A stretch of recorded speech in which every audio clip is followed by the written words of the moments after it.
is big, and it ain't getting any smaller. Whoa, that's okay. Also, we're live now. If you want to Were pull we up not my, live when I made the iconic rhyme? I think so. They may have cut like, I think like maybe the first syllable was cut off. Okay, then just for posterity, I'll recite Okay. it All right, go ahead. again. A poem by MC Prophet.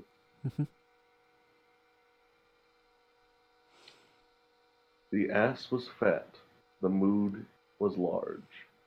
Why is Donald Trump in charge? I'd say it's a nice summary of 2017. Yeah, Also, hi Gumi guy. Yeah, as I was saying, Mark, if you want to pull up my Twitch chat, what I was originally going to do is have this be like a conversation between me and them, but now you're part of it too. cool. So I guess, I don't know, I guess it's kind of like a Q&A, but more so for like just conversation shit, you know? Yeah, Because I want to talk to you about something, man. Did you see any of my stream earlier today? talk about boys. Boys? Boys. I do What have kind of some I boys? do have something I do want to talk about. It's about my What kind of my boys do you like? boys. Well, it's hard to say. I guess. Well, first of all, I have to think about boys I like and then what I like about them. So it's kind of a two-step process here. Mm-hmm. What boys do I like? A lot of the boys I'm thinking of are like Kirby. Kirby, VV, um, Kirby, round, soft, thick, yeah, likes to thick. eat. Yeah. Hi, Space Guy. My day was okay. Um, I cleaned my room. Oh, you know what? I should probably.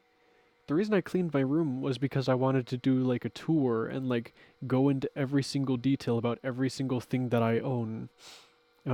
Which I thought would be fun. Because then people can not only know what kind of equipment I use, but also just kind of my living habits, which I think is a nice little thing to just, it's a cute little thing, I think. No, I'm not coming out.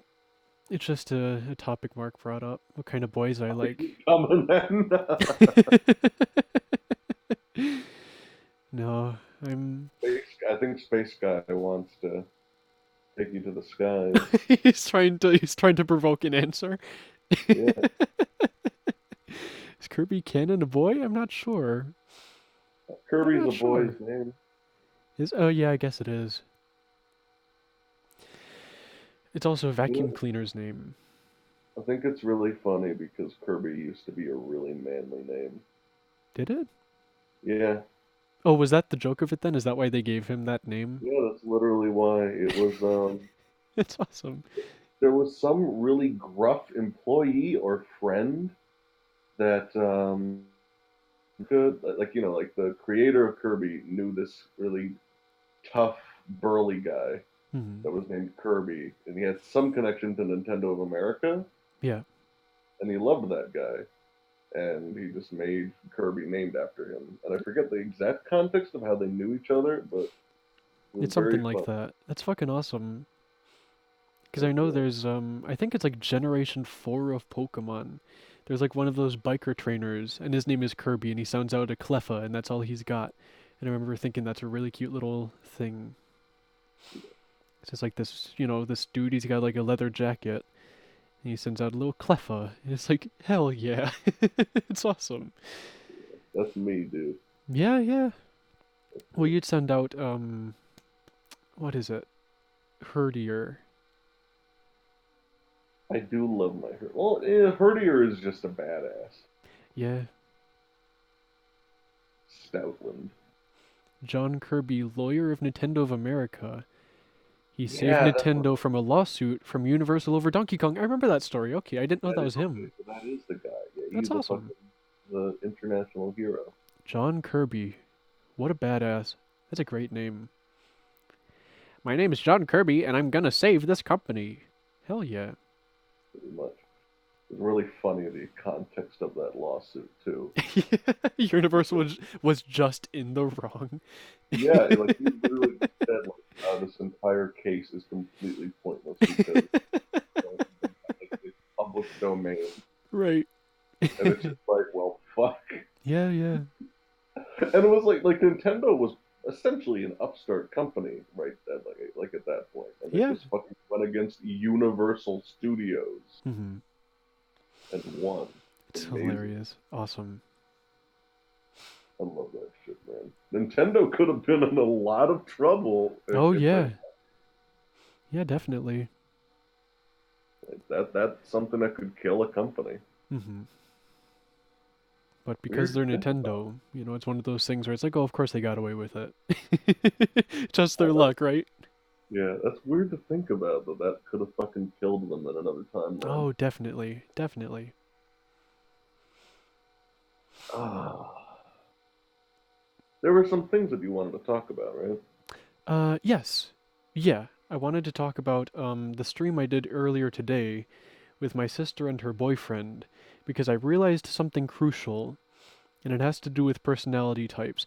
I'm thinking I might actually upload the archive of this stream to Funbil, because Yeah, definitely a Funbil kind of topic I'm trying to cover here, yeah. where it's like I realized I always knew there was a difference between creator and consumer, but I never realized just how big that divide is. Because I'm definitely a creator, and Megan and Jeff are definitely consumers. Do you see what I'm trying to get out here? Mhm. Because for the entire stream, like they got bored so quickly and they were just trying to entertain themselves and they would like talk about things around my room that the stream wouldn't know about. It's like they knew they had to be interesting, but they didn't know what about or how. So it's just the kind of thing where it's like they're not really used to it. And also they were just like, I don't know. For some reason things got heated between them in the chat. I still don't really understand what or how, but it's like they just weren't really communicating the way a creator should. You know what I'm trying to get out here? Yeah. It's like, I don't know. It's just interesting because I knew there was always a difference between these two kinds of people, but I didn't realize just how big of a difference it was, I guess. And I'm sure Mhm. the chat can attest to it because they were, there for it. The way I was the way I was being put on and the way they were putting themselves on were very, very different. Just because one, they're not used to it, and two, I don't think they'd be able to get used to it just because they're not that kind of person. Softer. Yeah. Spooder Meme says they clearly weren't honoring the time honored traditions of fucking Gubble. Oh, it was Gubble you were It playing. was Gubble, yeah, and I beat it. I beat it when they left. I beat it off stream because it's not very long. What the fuck is like? I've seen that. Isn't it like a really bad Oh, it's terrible. It's so bad. like one of those weird pseudo puzzle arcade kind of games? Is that what it was? Yeah, it's like a really shitty Pac-Man. Like it's very clearly Pac-Man, but with gimmicks, and they're all barely functional. Which is to say, there's different kinds of enemies, but all of them don't work with the kind of moveset you have, which is to say you can only move and that's it, like in four cardinal directions. And there is like very little like y-axis movement. Like you can go, I don't, it's super weird, but none of the enemies are designed in a way that is like intuitive with the way your character moves. It's just really, really frustrating. And like the maps do not read clearly at all because all the colors are so clashing and like you just cannot read what's happening on the screen. It's so bad. It's so bad. Decent at best. Yeah, I would not say that. It just is a bad game, which is why I really want to speedrun it because I think it's fucking hilarious. I think that's something that the Game Grumps played at one point. They did. It was a one-off.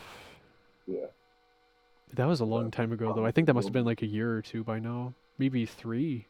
Because I think it was when I was still watching them consistently, which was a yeah. long I time thought ago. I thought it was like consistently a really long time ago. Yeah.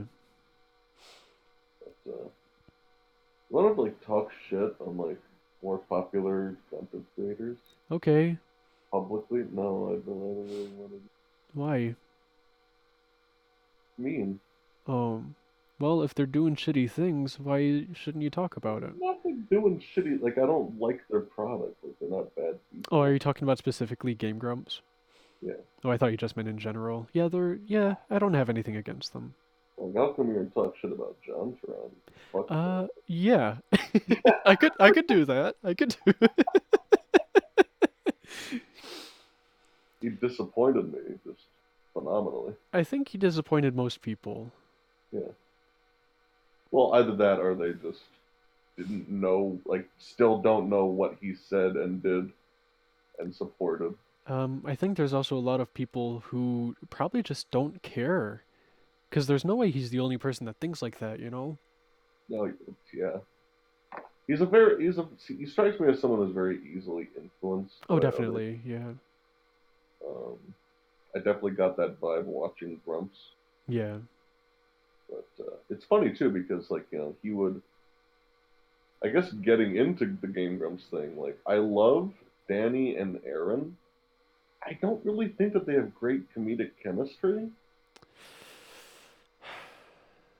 I It's not think I like think they do, but the planets really need to be aligned, you know? It needs to yeah, be the perfect situation. yeah. I think that they're a little too similar in a lot of ways. Yeah, I can definitely agree with that. Um, When they're good, but that's not very often. yeah, I think they're really good when they're good. Yeah. I was watching their Katamari stuff. The Katamari stuff is some of the best. Oh, I remember Katamari. I need to get that game. It's very nice. It's very soothing to look Hmm. at. I think that'd make for some good streams. I definitely want to stream that or play with Corey. Hmm. But speaking of, we played some Dark Souls. We didn't stream it. This was just me and Corey time, Yeah. which is a sacred tradition of playing games until like midnight and being like, "What have we done?" Yeah, yeah. We used to like server hop in TF2, just like playing really obscure, like empty servers of like really weird maps that were just made by like 14-year-olds and just run around exploring them, like Minecraft maps imported Yeah. uh, around being confused by all the memes. Hmm. Like these are the kinds of maps where like you go up to a weird statue of a demo man and then you hear Allahu Akbar and then something Oh explodes my like that kind of god. meme. I Keeping it don't classy, recommend. huh? Yeah, I don't recommend doing it. It was a memorable experience to say the least. But Hmm. yeah, we were playing Dark Souls, and it's so funny because that is so not a Corey game. Right. I don't know how else to say it. Yeah, no, I kind of get what you're trying to say. I get it. Um, it's just not compatible with him as a person, Hmm. and it's not even really like insulting him. I mean, he's gonna watch this like archive or whatever, and he's gonna be like, "Oh, oh, oh," but which I say bad games. Um, but yeah, I mean, I don't know. He's just so impatient. Yeah, I can Uh, definitely see that. that is such a terrible combination with Dark Souls. Yeah, Dark Souls is like just such a. It's weird how methodical it is. And, I mean, like once you get good at it, you don't have to be methodical. But right. your first playthrough is just every time you turn a corner, your shield is up. Like, that's just how you play that game. Hmm. But I remember that like he was like struggling with his sword, so he put on some like boxing gloves instead. And I'm like, Corey, what are you doing? It's just like it was great because he was like, I like got this guy down to like 5 health, and I was just like, okay, yeah, you finish him off. I want to see your moves. And he just like take like he's like just going after this guy unarmed, and he's like, why can't I reach him? And it's like, you have no weapon. But Pillis but Litter wants to know what you think about the recent TF2 update, or if you have oh, nothing to say with what's been said already. I can't believe I haven't gotten around to playing it. I've only Hmm. watched Corey do Oh, I it. see. But it looks phenomenal. I've just been really busy with Hitman, Oh, yeah, yeah. which was it's. I hate it when I take on projects like that because the Hitman review is an incredibly demanding project. Hmm. In addition to just my health problems, Yeah, yeah. but and now it's Thanksgiving, so I have to put out this video like basically right after Thanksgiving. Isn't that But fucking crazy? We're already at Thanksgiving. How did that happen? yeah, I don't know. Like, Odyssey just Everything, came out yesterday, you know?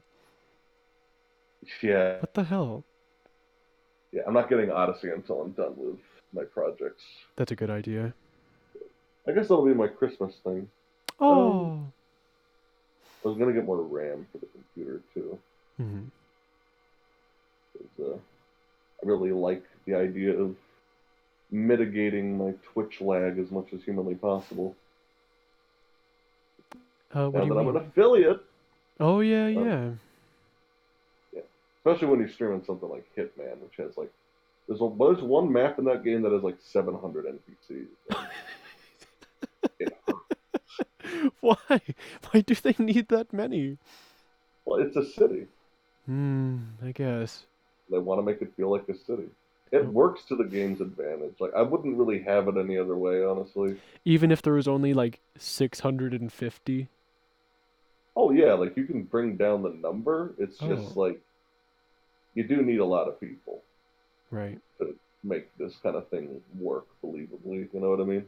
Yeah, because I guess it is. You've been telling me a lot about how it's all like, oh, make sure you're not seen by these people, so you should probably have a lot of eyes around to make it a Yeah. challenge. Yeah, like the crowded city areas are just they present a very different challenge versus the alleyways and the individual buildings because of that reason. Yeah. Because it's I like the idea in that game that there are certain places, you know, no matter what you do, you can't get away with anything here. Yeah, yeah. I like that honestly. Yeah. No, uh, it's definitely a very strategic mindset to be in. it's good shit. Very very good shit. I'm almost done with the script. I'm very happy with it. Hmm, cool. This might be a two-parter. I don't know. Whatever needs to be done. Yeah.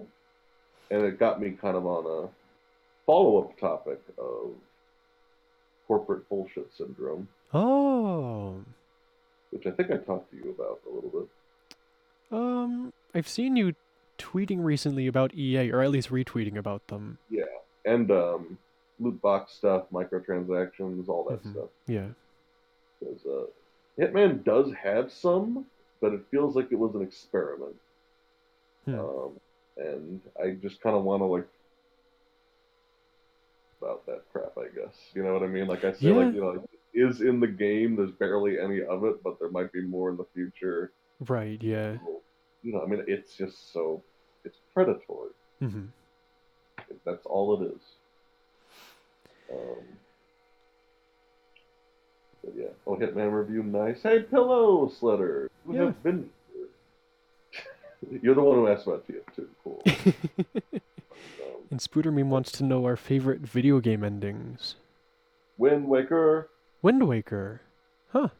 It's weird how Wind Waker always comes to mind first, just because like I think that honestly the reason why it comes to mind first is actually because like the rest of the story is just like passable, and then the ending is fucking amazing. Yeah, it definitely. Yes, I can agree with that. I'm surprised you didn't say Final Fantasy 9. Oh, nine has a phenomenal ending. Yeah. Nine is, hmm. Because One that's. I'm of them. thinking back to the streams. 9 made me cry, Wind Waker didn't. Nine made you cry when Wicker didn't. Yeah, Yeah. well, there you go. Um, it's funny how that's how you measure it. Which one made me cry the most? Yeah, that's not quite how I measure it, I guess. Well, because the thing is, I don't know if I would call either of those my favorite to begin with.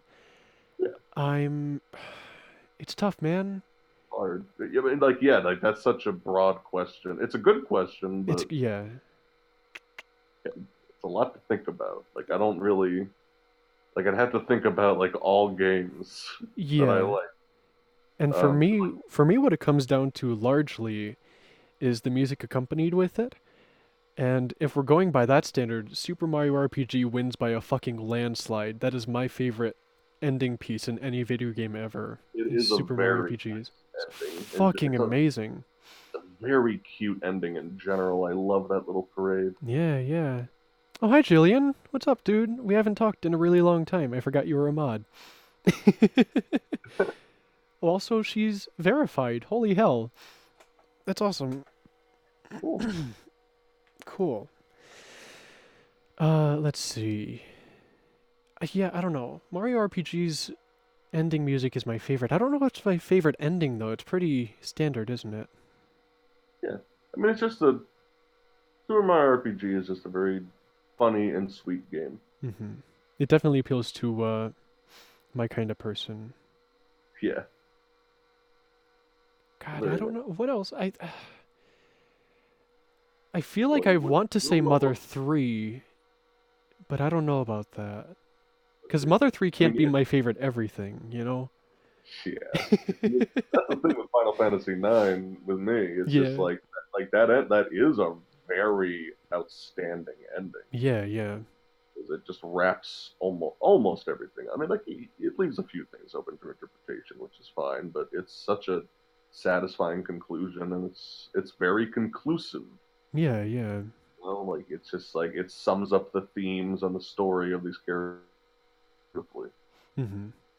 Oh shit, Um, Raizuki says Okami has a great ending, but I it wouldn't has know a that yet. great ending. So, I mean, obviously we won't talk about it, Yeah, but I'll get back to you on that once I finish the game. how far did you get?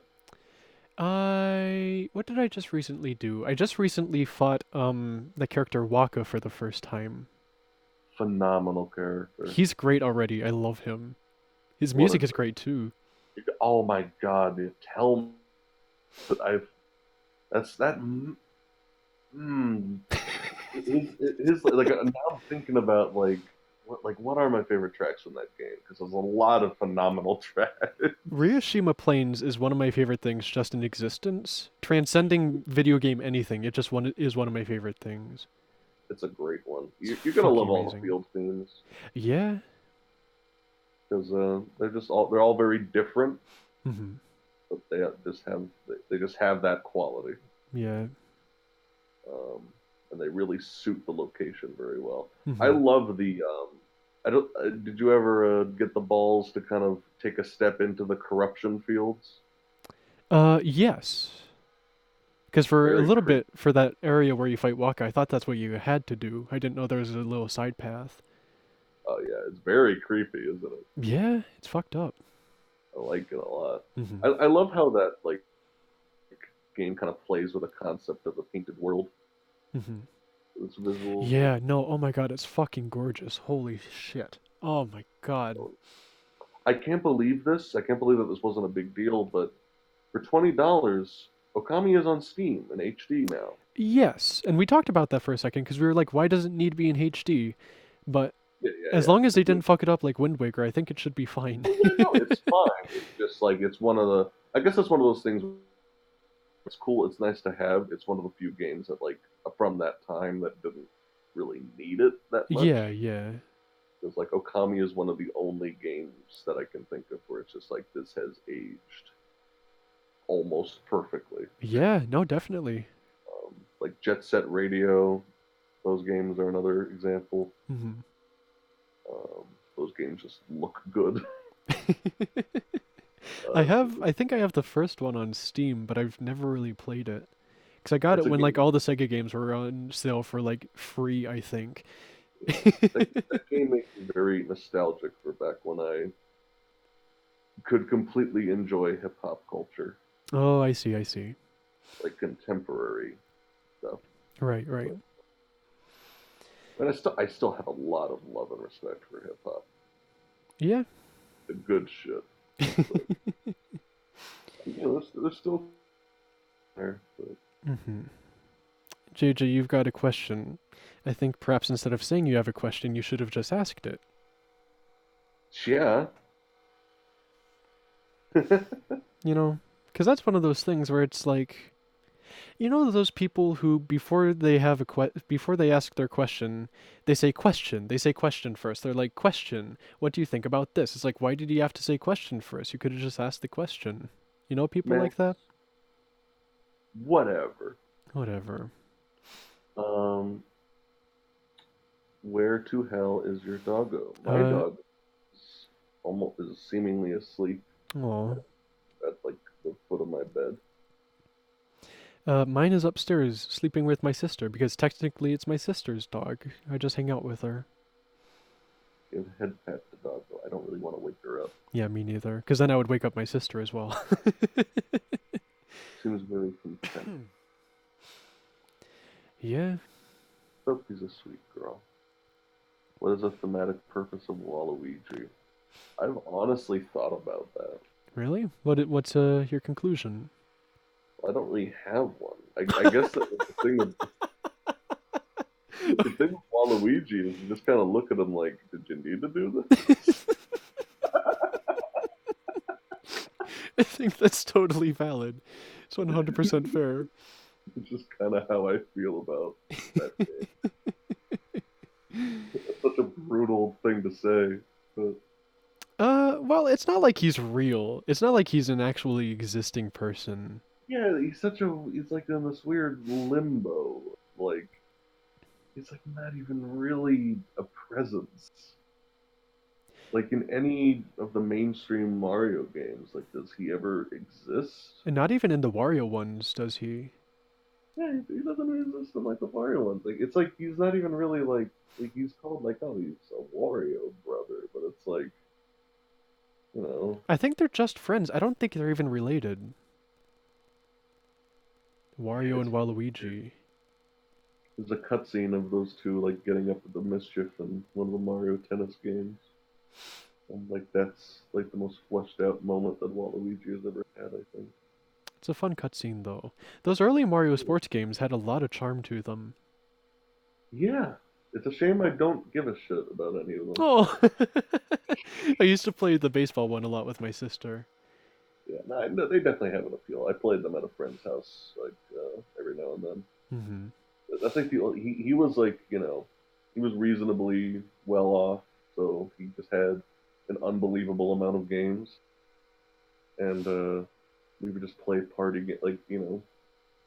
games with him every time we saw him Yeah. because like we would have like 5 or 6 friends over at once, and the Wii was very good for that. Hmm. But that's good shit. I should call him. Actually, it's been a while. But For a second, I thought you meant Waluigi. I was like, what the fuck are you talking about? Should call Waluigi. I should apologize. It was mean of me to say that. I was I had a friend in college. He was my senior. We were in the same dorm, and he like proposed this idea for a Waluigi game, very sarcastically, mind you. Hmm. Where like he was just an actual plumber, and he was like really, really deep in depression, and he lived in this little apartment, and like you just play as Waluigi, and you just kind of like trudge along and like plunge things with a plunger, like Right. that's it. Like that's a fucking game. And like and whenever you're done plunging, you're just like Waluigi. Wah! And then when he's done plunging, he's like, Oh. and I'm like, this is a great idea. You should go to Nintendo with this. I'll tell you what, I'm very impressed with that sigh because at the same time it is extremely heavy but also extremely gentle. It's a very delicate balance there. Thank you. I'm very impressed. Oh, I should be a voice actor. Voice actor, you should be a sigh actor. Fucking everyone. I love it when people say that, like, like, oh yeah, let me just go to the voice acting job center. Yeah, no, people tell that to me too. Like when I'm at work and I'll say something and they'll be like, "Oh, you should be on the radio." I'm like, "What if I could?" Yeah, pretty much. Like, it's just like like oh, like try to find a fucking voice job that isn't already covered by Steve Blum Yeah, yeah.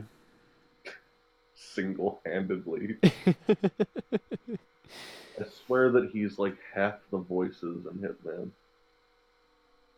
like the one weird thing about that game. Hmm.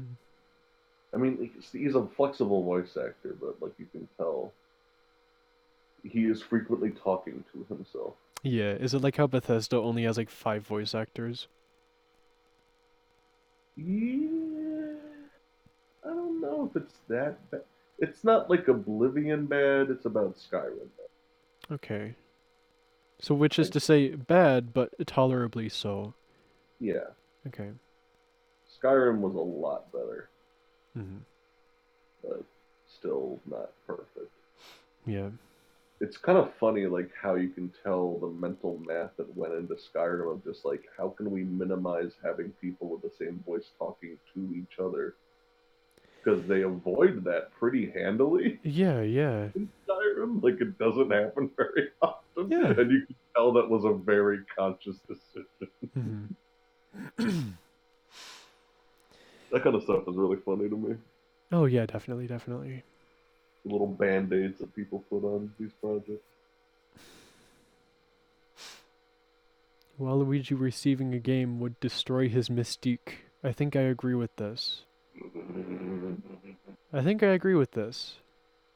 Heard of a woman's mystique? Never heard Because of it's the same kind of principle where it's like, have you watched Madoka Magica?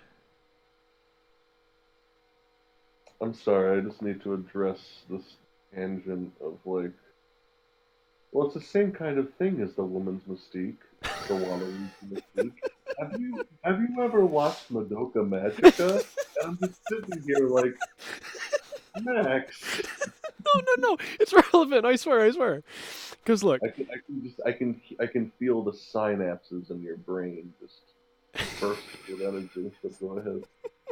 what have you watched it though? I watched up to the Notorious episode 3, and I was Only disheartened. all Like, right, I because don't I know. was gonna talk about the ending. I know the ending. Okay, Wait, because do these people like this? the whole thing is that like Madoka turns into a fucking god, and Yeah, she creates like a new universe. well, spoilers, I guess, guys. Yeah, whatever. And there's films after that season happens, which I'm really confused about because I feel like the point of Madoka Magica is the whole thing of like, here's this girl, and she achieves godhood through this really, really like extreme trial of like all of her friends dying. And then eventually she says, enough is enough. I'm just gonna be the best fucking one ever.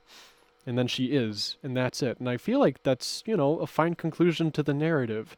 We don't need to continue this to see her be the best ever, because then it just very clearly is an extension.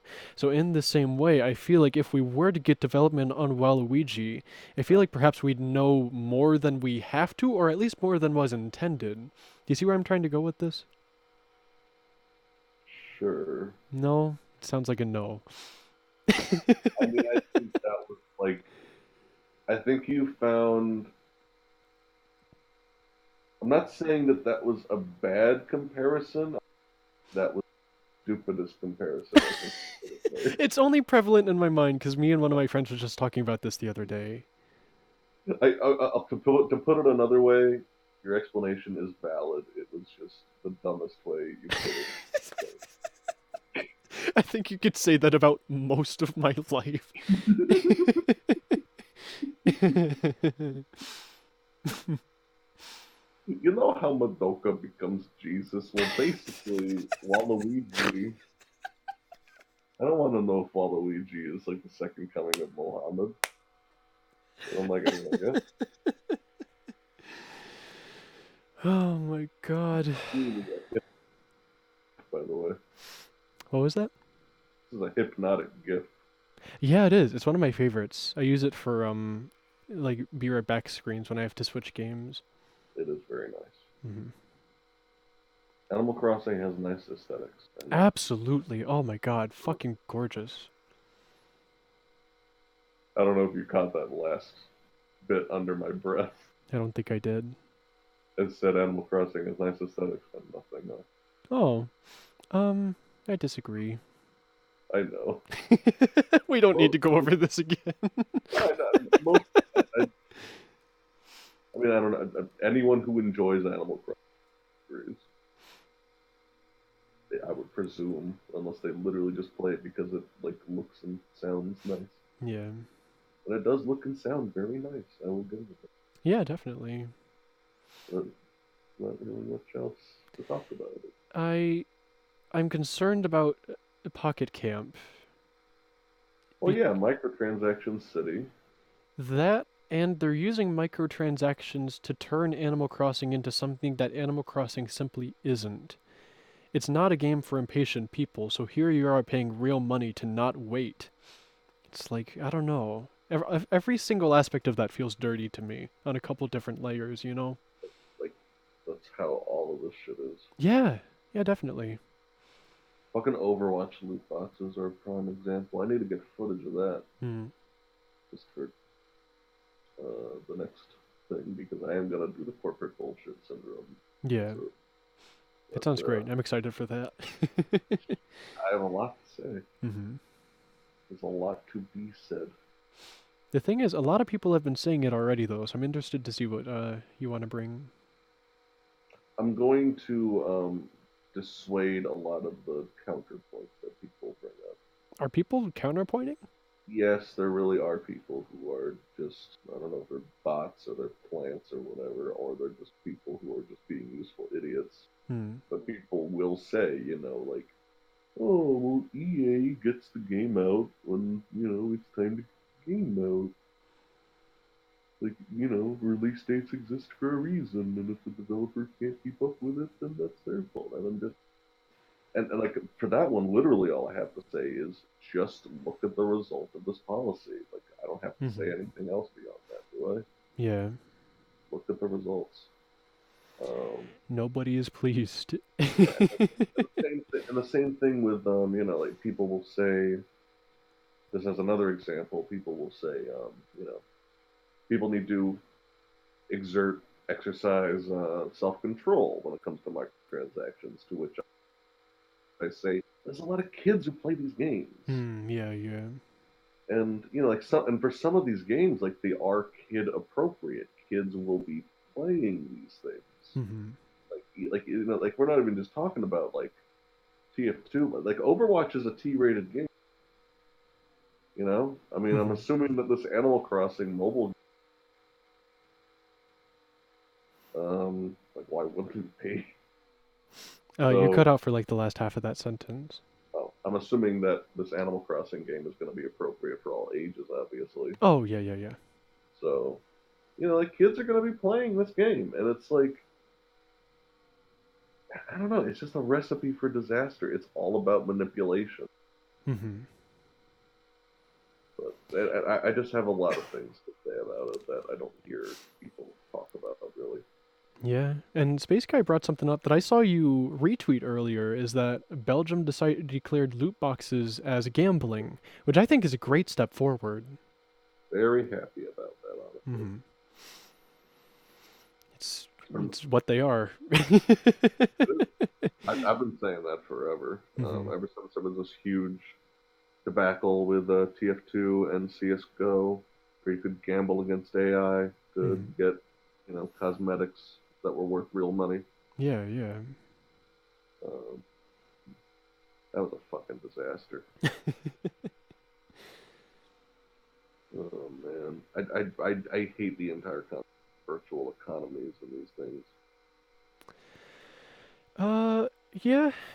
No, yeah, I agree. The thing is, I don't have too much experience with them because it's not the kind of games I play. Yeah, for me, it's always been the background noise of games that I've enjoyed Hmm. because I never participate in this bullshit. Yeah, yeah. Um, I don't know. So like, it doesn't really directly affect. But I don't like that shit. Hmm. Yeah, I don't know. It's weird because I was just talking about with my sister about this earlier today. The fact that I just bought a PlayStation 2 like a week ago means this is the first non-Nintendo console we've ever had in our house before, which is really weird because I gave her the PlayStation 2 controller to play Gubble on, and she didn't know what to do with it. It was just too different enough that she was like uncomfortable with it, you know? Mm. Because we've had the GameCube our entire lives, and like the Wii and the Super Nintendo, that kind of stuff. So to have Yeah, this thing that looks and feels like a GameCube controller, but it isn't a GameCube controller, like she was kind of fumbling with it. yeah, yeah. I was a PlayStation kid hmm for a long time. I had a Game Boy, but I didn't have much for it. Oh, right, yeah. Um, I to this day I don't fully remember what my first game that I actually owned was because I believe it was Pokemon Yellow Hmm. or Spyro One, but I think it was Pokemon Yellow hmm because I distinctly remember that being my reward for good grades. Oh, I see. Because my parents were a little hesitant on like getting me a console at all. hmm And it's funny because I was always really fascinated by games. Like even when I was when I was a toddler, I was like a platform game, Yeah, yeah. drawing them out in my head, like drawing like levels and notebooks and stuff. hmm Um, so I've always been interested in game design since It's I was a interesting. dad, Yeah, yeah. literally. But uh,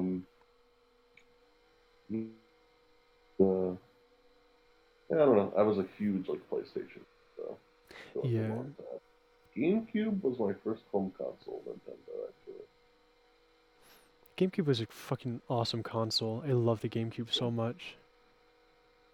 Like, quality over quantity hmm in terms of its library. Very good shit. That's how I got introduced to Tales of Symphonia. Oh, that's right. Aren't those games like really expensive now for the GameCube? Um, there's like plenty of versions that are cheap. Yeah. You don't have to get it on GameCube. Literally the GameCube version. Fucking anyone, like even the most diehard fanboy will tell you that. Oh. It's two discs. It has less content and it's not HD. Oh Like God. there's like no fucking reason. I see. Because like that was a really weird era for Nintendo. It had all these horror like the GameCube disc was horrible. It had less storage capacity. It was hmm less efficient. It was just a disaster. Yeah, I still don't know why they would do that. It just doesn't make any sense. I guess to be different, they wanted a gimmick.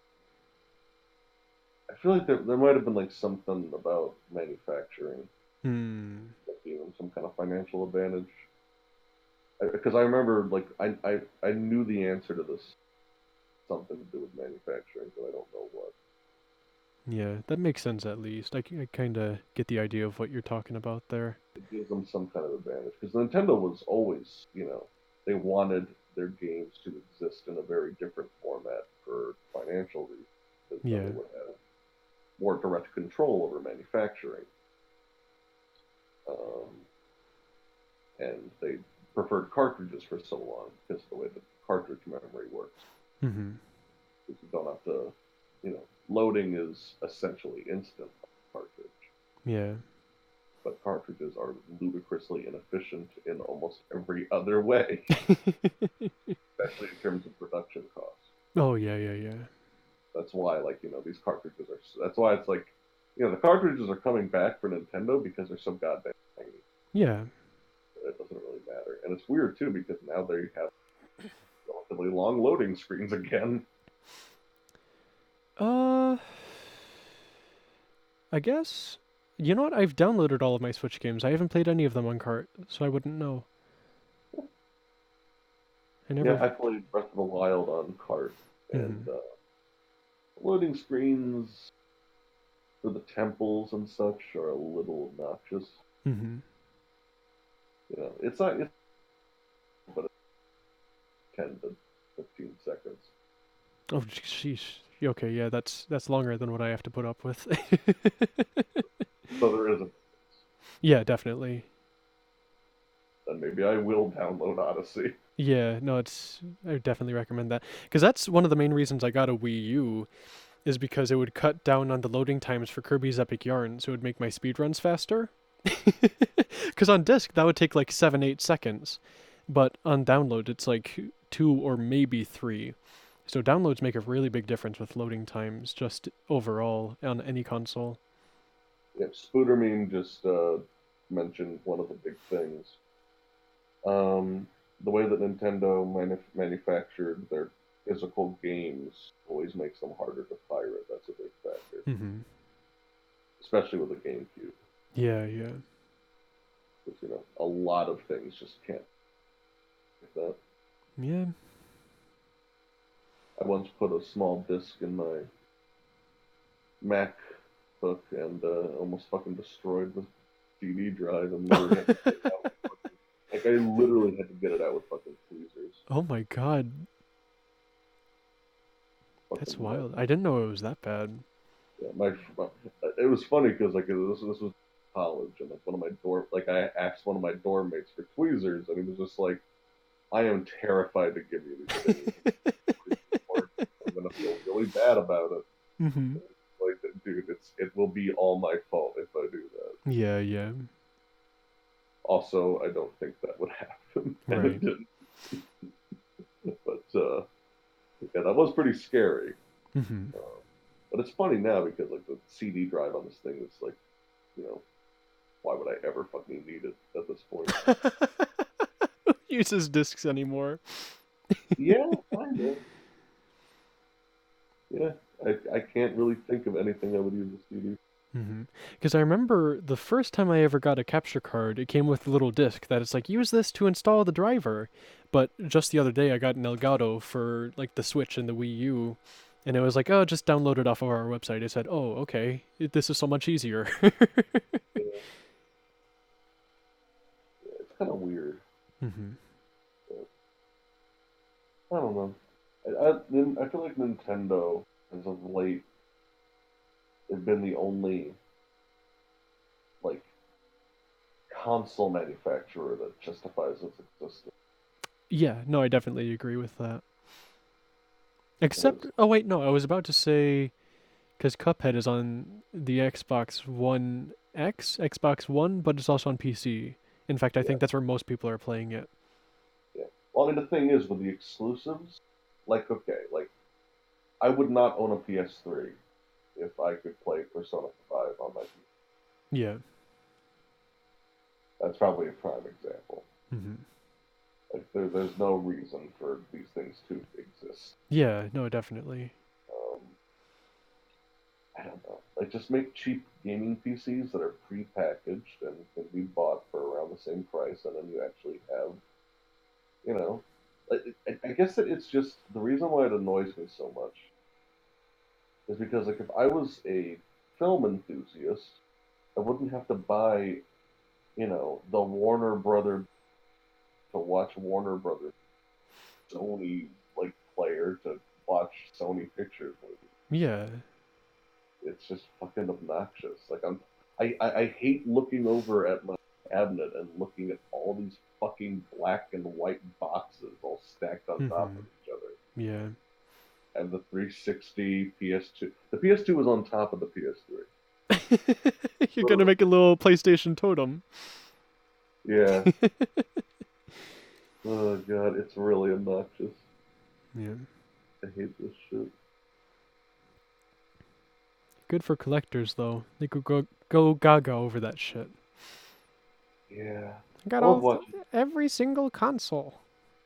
I love watching ABGN and just looking at that room. It's like I will sometimes pause his videos and just look at everything. Just like God, James, look at the monster you created. No, it really does make me anxious because the first thing I think of is what the hell would happen if there was a fire, you know? What the hell is he gonna do? Think about all the stunts they do in there too. Right, right. Nerve wracking shit, honestly. I think that he's talked about that before, but he said like we're very paranoid and very Yeah. uh, that they're very careful about that stuff. Hmm. Some of the stuff that James has pulled off is amazing to me. Um, he's like edited himself into videos and like somehow managed I really want to see a behind the scenes on this one thing that he did for Mega Man. because he time travels back into his old videos, and there's some things that he does that are just like, how is this possible? Because it looks so seamless. Hmm. And he has physically aged since making these videos, Yeah, yeah. and he's filmed, and it looks like he's filmed these new scenes with his past self Hmm. that like don't make any sense. You know what I mean? Yeah, yeah. Like, how did you do this though? It's But, fucking awesome. he's a really talented guy. I love his Polybius pseudo Halloween special. Hmm. It's very different from his usual stuff, and I don't really want to talk about it for fear of spoilers, but Okay. Yeah, I it's haven't seen most of his stuff. I'm familiar with the kind of person he is and what he does, but I haven't ever watched too much of his videos. he's a god, Yeah. and he's unbelievably humble considering the fact that he basically invented a medium. Yeah, no, I've heard that. I've heard that he's like a surprisingly like really, really personable guy. Very sweet-hearted and very shy. Hmm. He's less shy now, but for like the longest time, like he was so awkward at cons Yeah. because like he didn't people like being so appreciative of him. Basically, Right, yeah. like he's a hero to these people. Like Yeah, he's a huge inspiration for me. for most people. A lot of people I've heard say that. Um, and he's just such a positive influence. Hmm. A very just a very good guy. Does a lot of. He's apparently a really nice dad too, which is Hmm. cute. Um, he was giving a tour of the whole games collection, and he was showing like this copy of a game that his daughter apparently heaved on. Oh, But he was talking about it so nostalgically, it was really sweet. it's awesome. But yeah, I love his shit. That's great, man. I'm gonna go get some water real quick. If you want to have a heart to heart with chat, go ahead. Absolutely. Okay. Oh, let me look at all this shit. Rip classic internet reviewer format. Eh, I attempt to do it, I guess, but I kind of know what you mean. The world had to eventually move on. We couldn't all just be James Rolfe impersonating. I'm, I am cut. I don't know. I'm trying to think of like. I really like Pro Jared, and he didn't really open as the years went on, but he got a lot better over time. Brutal Moose, I love. He hasn't talked about games in a while, but I love Brutal Moose. And like those are the only other in my realm that I even really watch outside of the gaming symposium. Yeah, you're not going to get any more nostalgia critics. I think that's a good point. But I mean, even Nostalgia Critic isn't really Nostalgia Critic anymore. It's a very different. It's not for everybody. I like most of Doug's stuff. I think that he's still okay. Cursed Farms. I haven't watched any of his stuff besides Half Life. Actually, I wonder what the next two console generations are going to bring for the Xbox and PlayStation. I will be very surprised if they do anything dramatically different because I don't really know what they can do. Because they've tried to rip up Nintendo and they've kind of given up on it. They're banking on VR. People don't really give a shit about VR, so like I just don't know what they're ever gonna do that's really gonna help them stand out. Because those companies, those consoles are just always gonna be. I mean, I hate saying this because it's such a like oh PC gaming master race. I don't know, like what are they really gonna do that them not be a less flexible PC? I The think. only the only hi Hi. I think. Yeah, I think you're right in that we're definitely getting to the point where the only way consoles can improve is to just become actual gaming PCs. You know, we're getting to Yeah, that point. yeah. Because the thing with PC gaming is like the only real barrier of entry is complicated. It's relatively expensive. There are people who will say like, oh, you can make a PC. Like, yes, but it will be bad to the extent that you might as well get a console. Yeah, yeah. Um, I mean, it'll still be more useful than a console, I suppose, but it will be outdated and it is more complicated to pull this kind of thing off. Hmm. Um, And Jillian brings up a good point. She's saying people like to game on the couch on a big screen. And I'm one of those people, yeah, but also I can say just hook up the computer to a TV and use a controller because you can. you pretty much. That's kind of how it. And yeah, like I just don't think that that's like much to ask. Yeah. I would do it. I mean, all you need is like a what, like maybe a cable to connect them and then a controller which you probably already have, you know. Yeah, Steam is going pretty far out of its way to try and make that accessible. Yeah, yeah. Um, I don't assume that all gamers are. But I mean, I don't know. I just think that it's kind of like if you look at what Steam does with big picture mode, which I never use Steam on my PC, Hmm. but Steam big picture mode is literally like trying to be the console interface with like large graphics that are meant to be displayed on a TV. Hmm. Um, and it looks really good. Like it works really well. Like I've seen Corey use it all the time because he links up his computer to his widescreen. Oh, so he does do exactly what we're talking about. Yeah, and Hell yeah. like, yeah, we've done that before, like a lot. Hmm. I've seen that set up in action, and I don't know. I just don't think it's. I don't know. Like, there's just no real difference to me. I guess it's like I feel like Steam has kind of presented this proof of concept that could really make this kind of thing work. So you would be surprised how many people don't know what Steam is.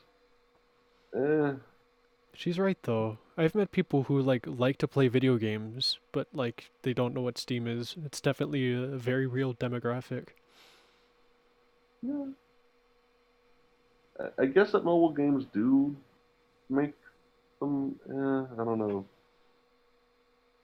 Do they?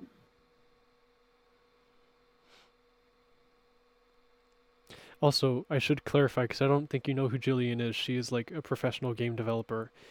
when she Okay. when she brings up statistics, I'm pretty sure she knows what she's talking about. Oh yeah, the microtransaction. That makes sense.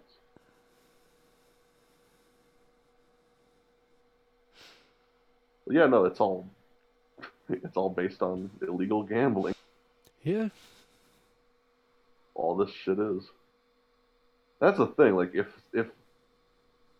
governments ever crack down on this shit, like they just it all goes away instantly. Hmm. Like Belgium just set such a deadly precedent that like really, I mean, first of all, I'm very happy about it Yeah, because yeah. it's innately a predatory way to make money. Hmm. Um, but yeah, I don't know. I hope that it does kind of crash. And the thing is, like, once it does, I think that we'll see a significant change in the success of these kind of games. Yeah, I don't know. I still think it's fucking hilarious how EA just finally pushed everyone over the edge and we're like, "All right, enough." Everyone has just unanimously decided that's enough. We're just going to fucking cut the cord. Enough of your bullshit, you know? I don't understand how it took this long, Uh, but that's a great point. I don't have a response to that. it's like good, but how? Yeah. It's current year. How is this still happening? You know? Current year argument never fails. What studio do you work for? I'm curious. It's cool. Yeah, no, she's like really, really impressive. It's fucking awesome. I'm, Also, hi, Huggernaut. Thanks for stopping by. I'm surprised we got so many people for it being so late. I have a lot of I have a lot of baby game development friends, newbies Yeah. who have run successful Kickstarter campaigns or in the middle and are in the middle of things, basically. Like hmm that's the extent of. I've had conversations with full blown people. Yeah. Um, I think it's really fun. Like, I mean, I can just say this. I've had a conversation with a Metroid Prime developer who said that he really liked my video on the series. Oh, that's awesome. Really cool.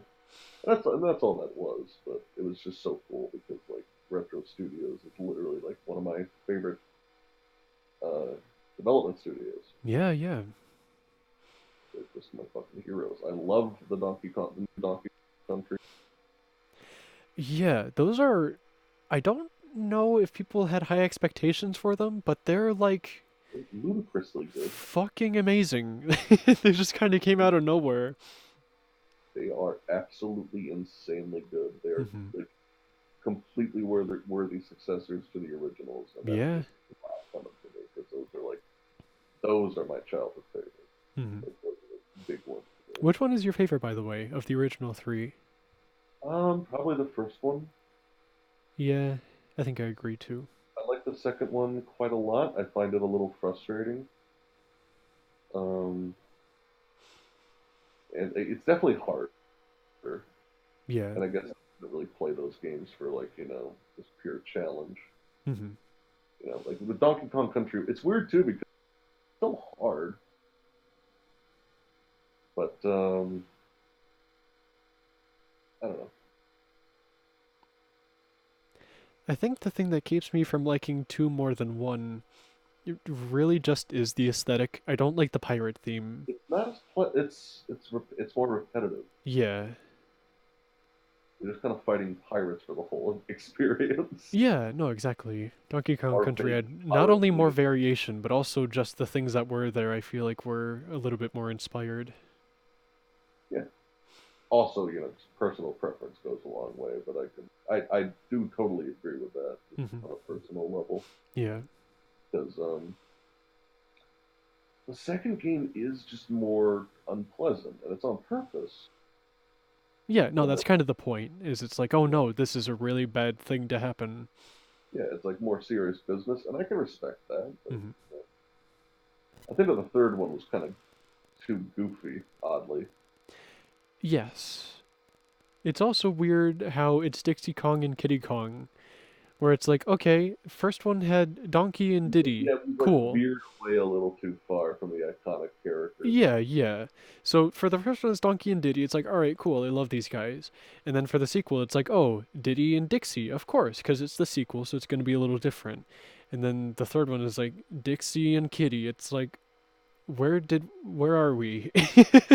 We're in a completely different spot. There's fucking bears and log cabins. What the hell am I doing in North America? You know?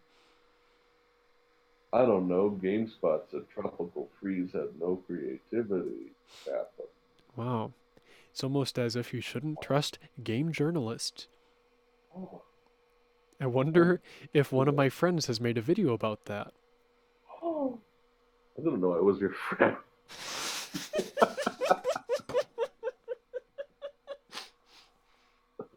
Oh my god. You said that right when I took a sip of water. I'm sorry. It's fine, it's fine. Oh my god. Also, Starlight, you are absolutely right. We need a way to make money just more respectable. Games are very expensive to make. Is something that some people just don't seem okay with for some reason. Like people, like okay, like you need a way to make money. Hmm. I think it should be substantial DLC or like if you want to literally if you want to sell a hat in a fucking game, okay, don't make it $10 and don't have that be like the only thing that you provide and don't introduce a gambling system with it. Yeah. I guess that's what I I feel like it shouldn't be too much to ask to say don't make people gamble. I feel like that should be pretty par for the course. Yeah, the Overwatch stuff is unbearable. Like that will be a whole like 5 minute segment Hmm. of this video. I can promise you because it's infuriating. Yeah. And it's a big turnoff for the game. Like I could literally see people like just raging and quitting that game because of this. But none of It's it like is mandatory, right? uh, basically, Basically, yes or no. it's basically. I mean, I guess that you can just not give a shit, but Hmm. you kind of have to go far out of your way to just ignore all. You know? So is there like weapons exclusive to No, no, these? no, no. Like, in terms of stats, the one thing I'll give Blizzard credit for, right, Hmm. is uh, they didn't make any of this stuff like affect the actual game. Right. It's all like collector's stuff. Oh, okay. You know, it has to do with the lore, it has to do with voice lines, it has to do with visuals. But yeah, that When Bells brings up an absolutely perfect point. It's true of TF2. It's true of every game that has cosmetics. There is a culture surrounding the cosmetics. Hmm. Okay. Okay. If you are a scrub who has all default stuff, you are treated very differently. I see. Just are. Healers are less likely to prioritize you. People trust you less, etc. Huh. And it's not perfect, but it is also something that just kind of innately makes sense. That's really interesting. I never really thought about that before. I guess because I don't really play multiplayer games. The idea Yeah, of like the culture having an impact on the way you have to play. That's interesting.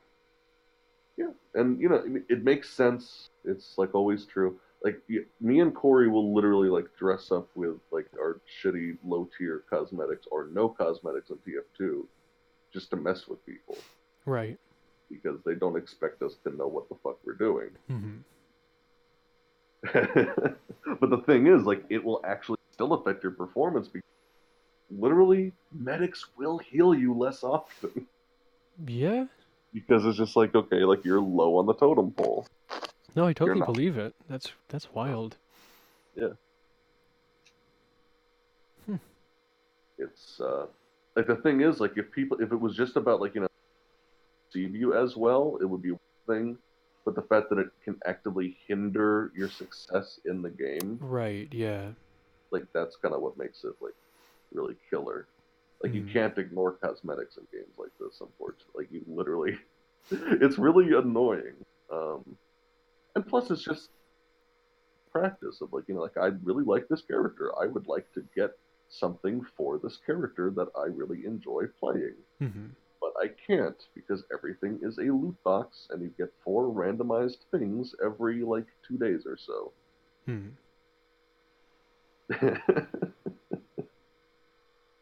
So it's pretty unreasonable. That's crazy. Hmm. That's just how a lot of these companies run things. That's Um, that's interesting though because the game developers are not instilling that kind of elitist mindset into the players. It's kind of just something that comes along, which I think is weird. That's weird for me to think about. That nobody really is in control of that. It just exists, you know? yeah, no. The thing is, it is like a part. It's a conclusion that is at least partially based in logic. Yeah. The person who has invested more into the game has invested more time, thus is better. Hmm. It makes sense to that extent, but it's especially a big deal in certain kinds of games. Um, like TF2 and Overwatch, your performance is dependent on how well people coordinate with you. Yeah. In some cases, more than others. Yeah, I'm pretty sure it's publishers. Yeah, that's a thing. I mean, like sometimes it's one and the same, but publisher like if there's a stupid like just looking at like all the people I know who work in the industry, like 90 stupid financial decision, it has to do with the publisher. Mm-hmm. Like they got a note from the publisher or the marketing who don't know how games work and have never programmed anything. Right, right. It's a trend lately for companies to become publishers. Phoenix, prime example. They were primarily a publisher for several years, still are publishing a lot of things that they don't have an active hand in at all. Mm-hmm. Hitman was one for a while, actually, but Mm. IO Interactive completely, has the rights to their baby now, which is very good. Because Square Enix is one of those companies that has some questionable practices sometimes. Yeah. They're not as bad as something like EA, but they flirt with it. But yeah, it's obnoxious. It's obnoxious shit. Yeah. Games sure are shitty, huh? Man, I sure do hate video games. I hate video games. That probably will be the first emote. I'm gonna like post a. I'm gonna post like a little Twitter poll Oh, yeah, yeah. because it can either be an MC face or games with an X through it or Sophie Z. Oh my god. Just my dog face. Just a picture of your dog. It's awesome. It's a tough call between those three, Right. but I think that no like anti games is pretty good. I feel like, well, I don't know what face you would use for yourself, but I feel like it would be the most applicable to the most situations. Yeah, I Because think that's the thing. I didn't make Yarn Kirby sad just because people in my stream know that I run Yarn Kirby. I did it because being that sad, where the frown is outside of your head, is the biggest mood, and you can use it anywhere, you know? exactly. That's kind of how I feel about that. Mm-hmm. Is there a term for games that continue to throughout the years? Evergreen games is a pretty decent one. How about unfinished?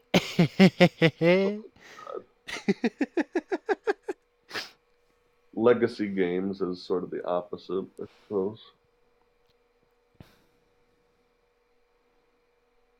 Well, no. Legacy game is somewhere in a weird purgatory, I guess, Hmm. where it's like, like it's maintained enough to function, but it doesn't get updated really. Oh, I see. I can't really think. I guess a lot of the Quake games are like that.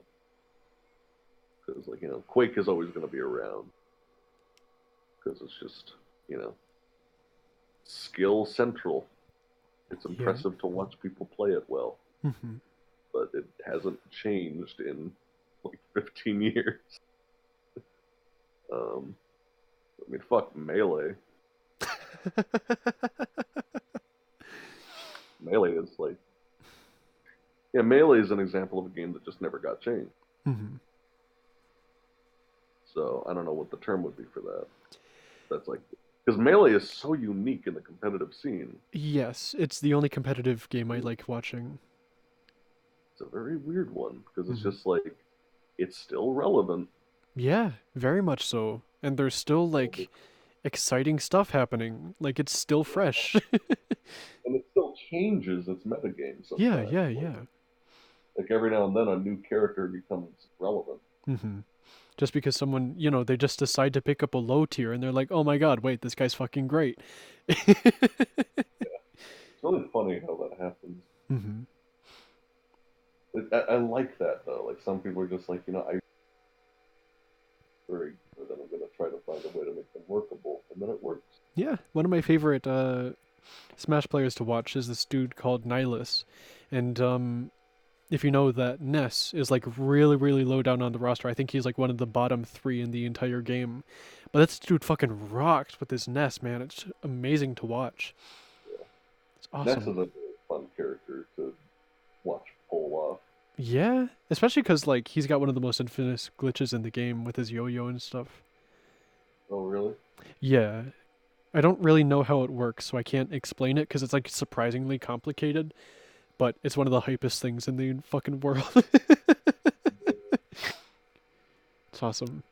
I love Melee, man. I wish I was better at it, but I don't have the time or the care to get better at it.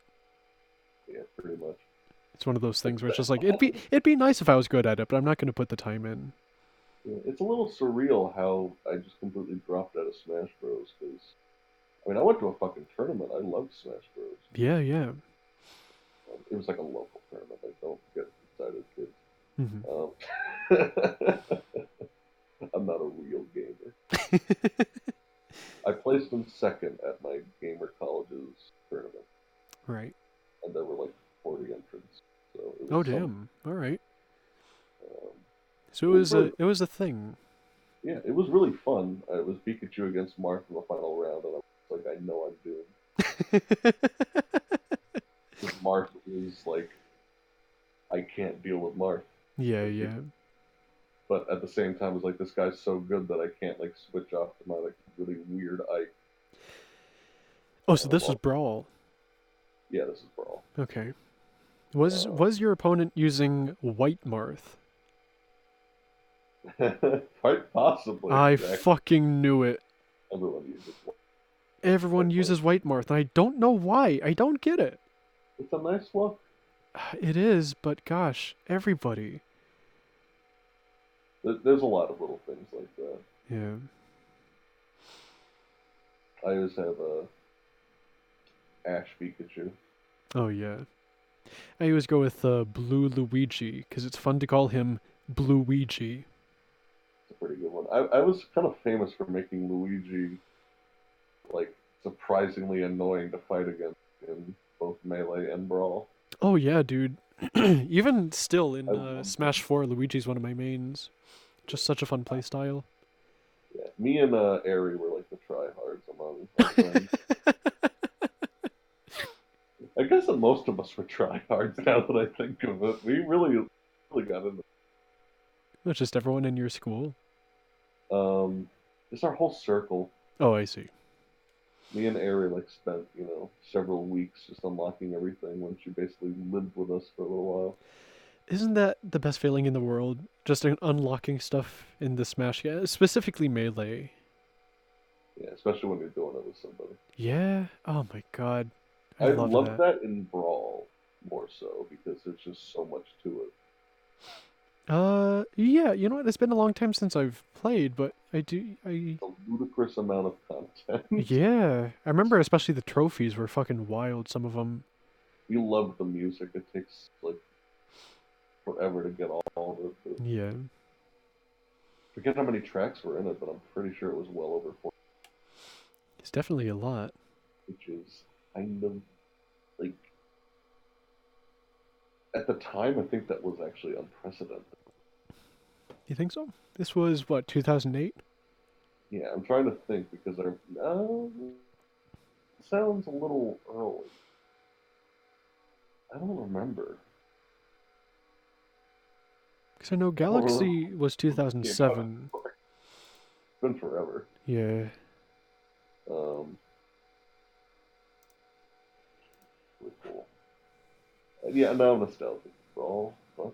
Um, yeah, I used to love that game, man. Mhm. Pikachuing everyone to death. Pikachu was just such a great character to play. So many tricks up his sleeve. The thing I think is hilarious is that Captain Falcon is still faster than Pikachu, right? Like in Yeah, Melee. yeah, that's It's funny. fucking hilarious. I love that.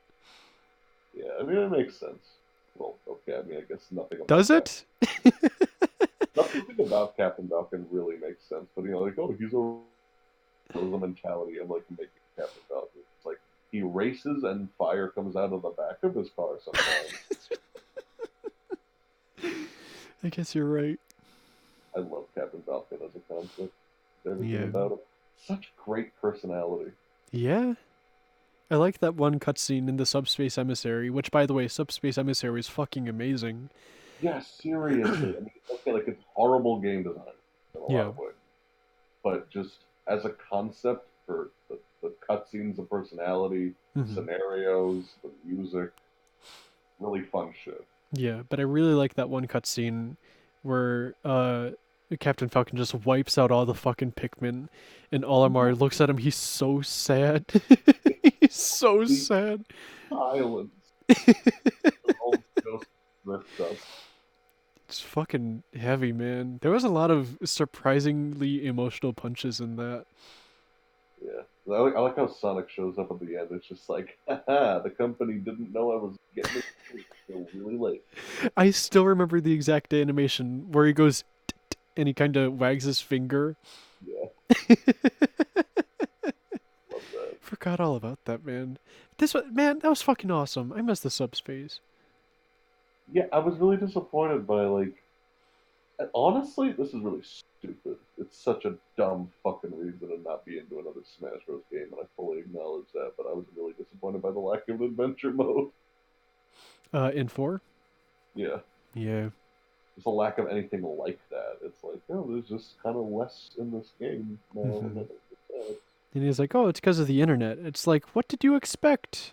That's really like that was like the most ass backwards justification for like any creative decision I think I've ever fucking heard. Yeah. If Like, if Toby Fox thought that way, we would have never got Undertale at all. I think more like if anyone thought that way, we wouldn't get anything. Well, I'm thinking specifically things that are super heavy with spoilers. I know, but I feel like that applies to anything with a story. I guess so, yeah. That's why I was just like, fuck off, dude.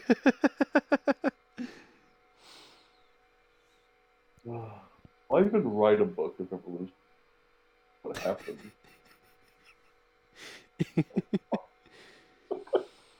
Such a stupid mentality. Yeah. Smash Run was the closest thing? Yeah, I guess.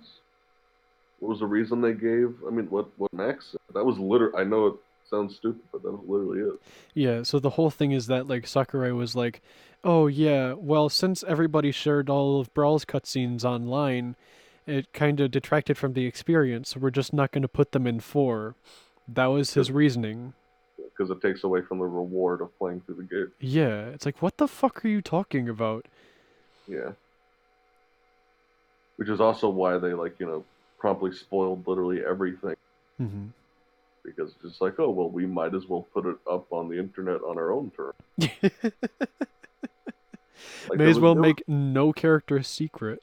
yeah, it was like that was so obnoxious. Like nothing was a mystery Yeah. for Smash. I hated that. Hmm. There was no mystery character, was there? I don't think there was a single one. Not a single one. Huge trailer. Here you go. To be fair, those trailers were hype as hell. No, they were great. Like they're infamous for a reason. Yeah. But, uh, Yeah, meanwhile, fucking people are spoiling the end of Odyssey a week before the game comes out. yeah, It's crazy.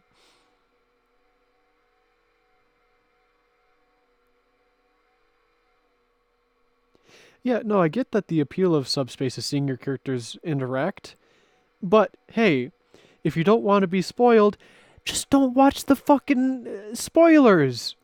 yeah, You know? yeah. It's just nothing. Being spoiled by a thumbnail is one thing. That's not the entire cutscene. You're still not entirely spoiled yet. I get really pissed off when I see stuff like that. I do too, but it's like, because I did see a thumbnail for the final boss of Odyssey. I was like, man, fuck. But I was still surprised when I got there because it's like I didn't know what the boss was like. I just knew what it was, you know.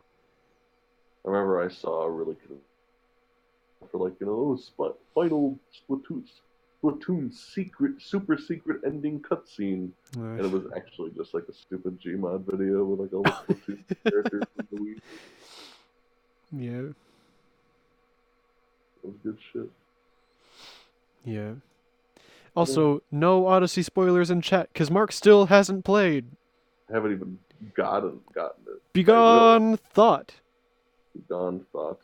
Well, makes me sad that man. Fuck you. I want to be surprised by a mustache Bowser, Yeah. but I'm disappointed that you can't play as Luigi. But whatever, not the end of the world. Yeah. I always prefer to play as Luigi if I can.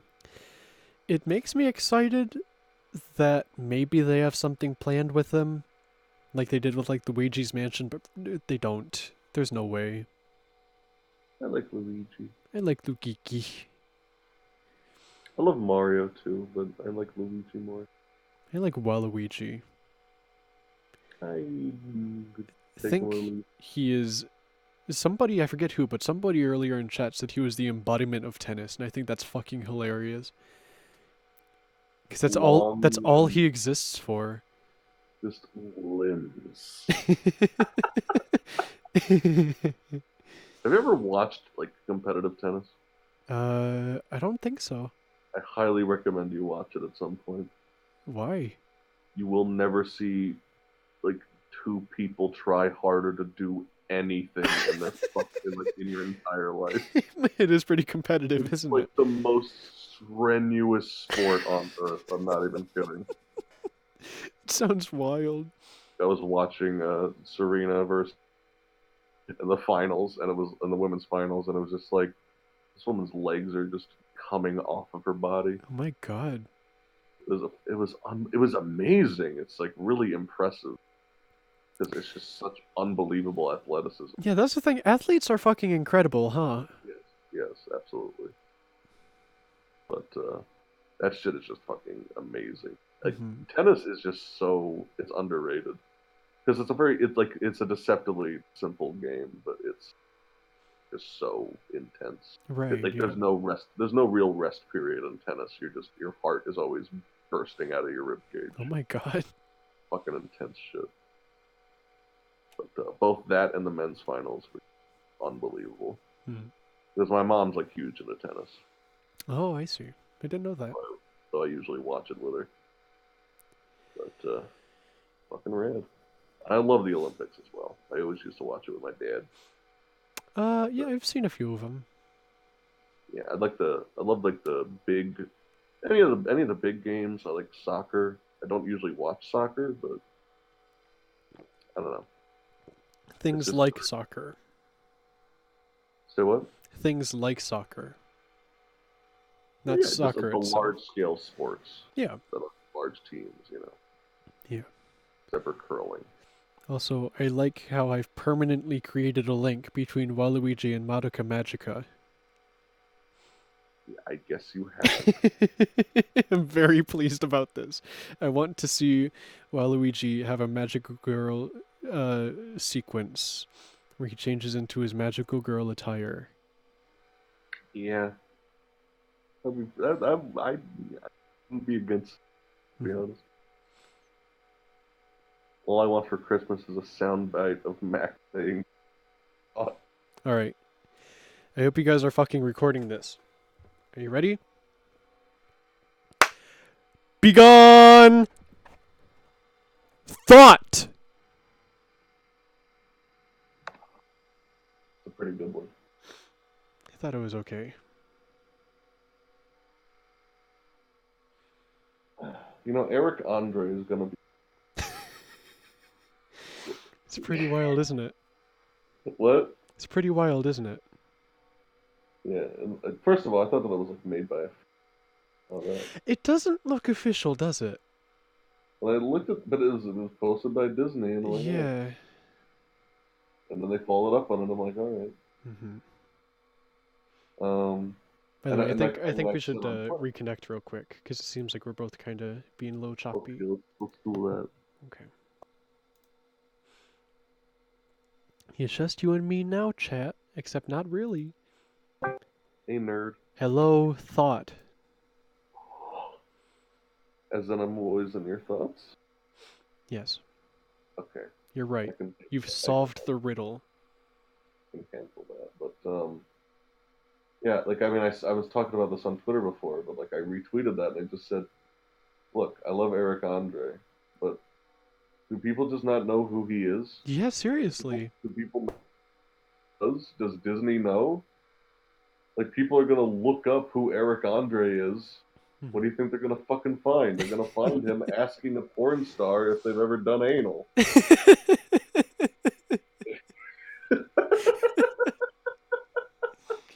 He's fucking hilarious. The He thing is is, like I the feel like it must be the kind of thing where he went to them and was like, listen, I know you're doing something. I need to be a part of this. listen, Disney, I'll give you a blowjob. I remember he had Steve-O on. I mean, obviously, okay, someone like Steve-O is in on the joke, and Mhm. that was what made this so magical. Yeah. But he had Steve-O on the show, and he asked him, "What do you think about the implications of the gold standard potentially going away in the future of global finance?" And he had like Steve-O had this like amazing lecture prepared. So like he just like cited all these examples throughout history, and like he said that maybe it's good for the economy Mhm. to abandon the gold standard. Um, and like he went on this tangent for like 2 minutes, and then Eric immediately follows. Like he doesn't react to anything that Steve says, and he says, "Okay, so what's the farthest you've ever gotten with a tranny?" His words. And he's just like, "Oh, full blow job." Mhm. And Hannibal is just like, and then they cut to the commercial. Hannibal's fucking amazing, man. I love that dude. Hannibal is somehow funnier than Eric. I don't know how. I don't know how it's possible, but he It's is. I just love how loyal. I love how he's just always there, you know? Yeah, my favorite it's such an underrated aspect of the show that he doesn't have a chair.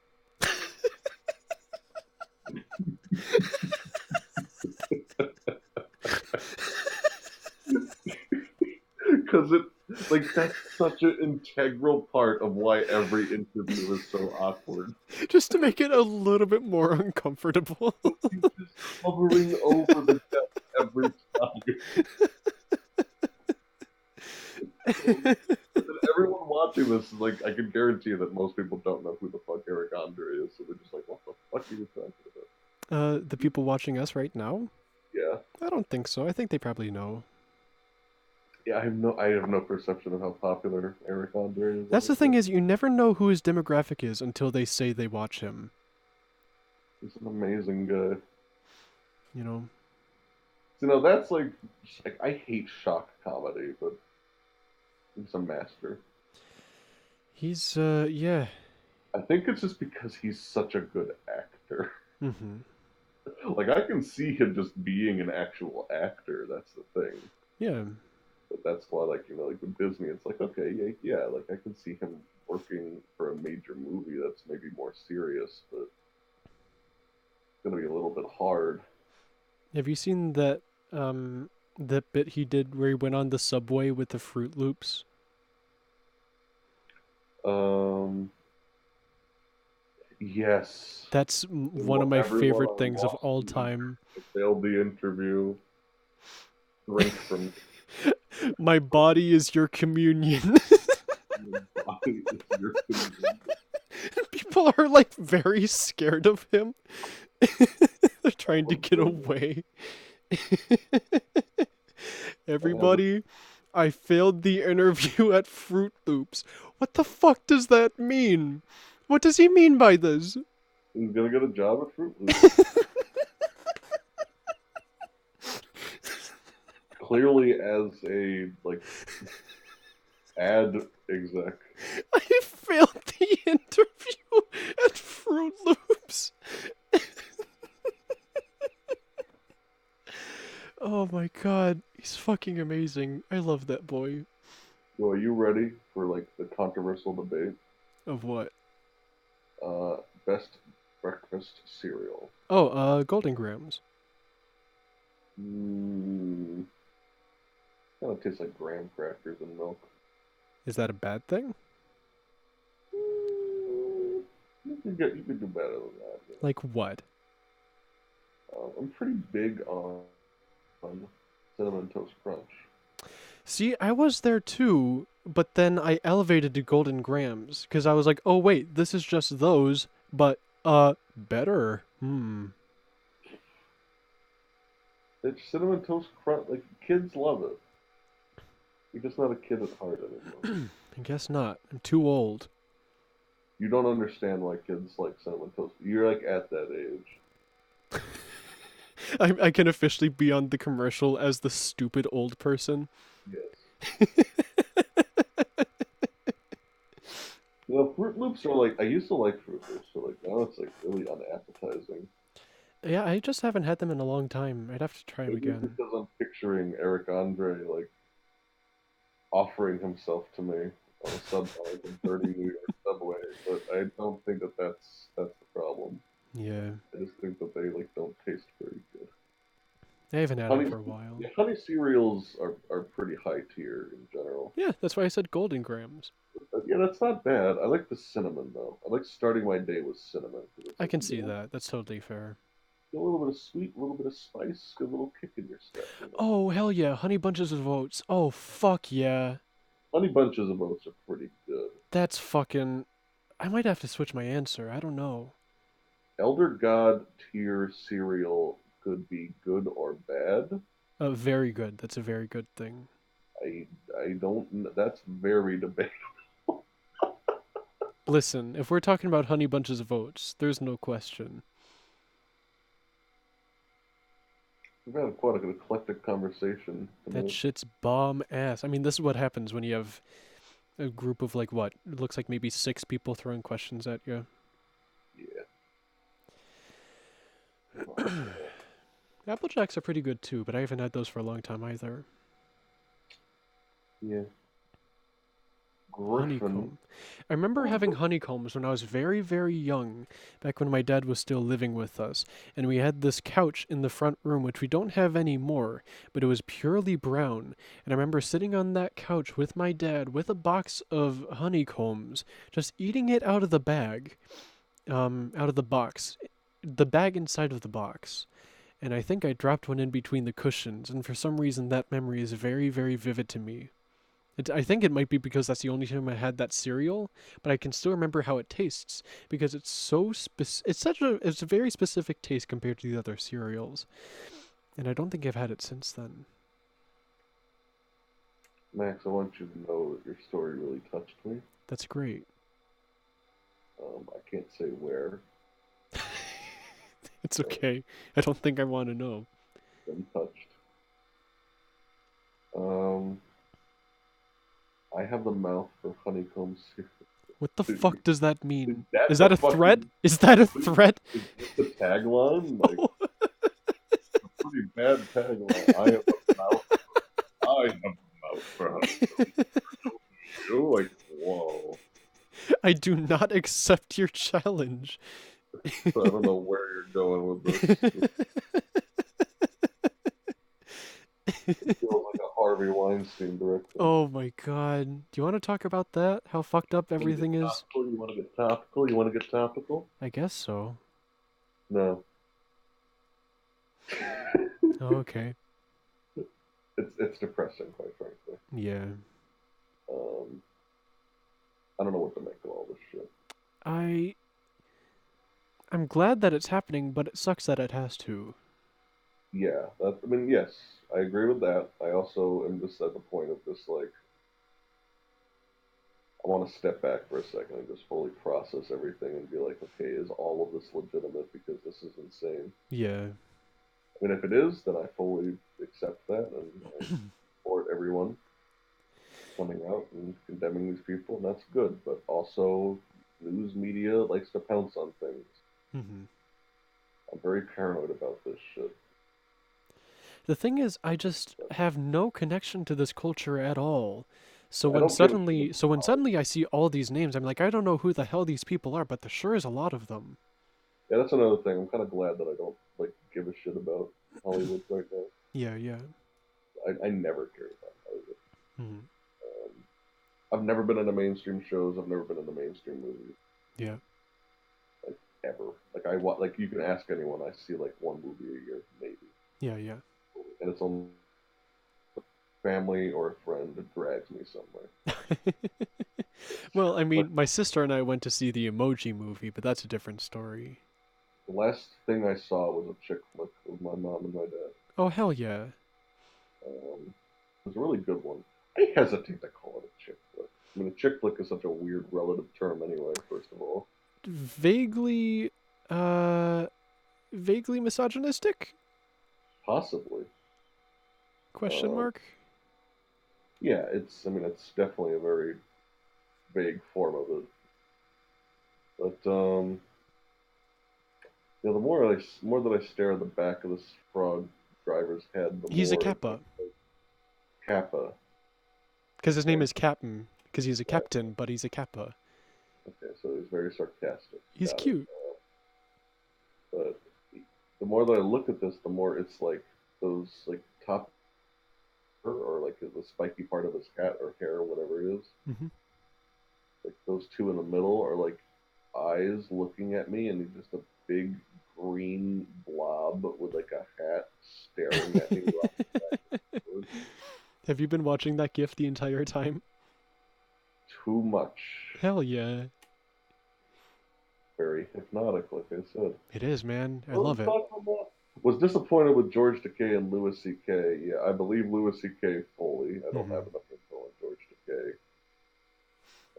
Louis C.K. has been accused several times. George, this is the first time I've ever heard of anything, but it's quite possible that it's also true. And if that's true, then that one does break my heart because I love K, both as an actor and an activist. Hmm. That one would really break my heart if that's true. Yeah, because I didn't hear. I heard about Louis C.K., but not about George. I guess I'm not actively Yeah. looking this stuff out, though. Both admitted to it. Holy fuck, it's Oh. horrible. Well, I mean, at least, I guess it's better than the alternative. Yeah, yes, yes, but fuck.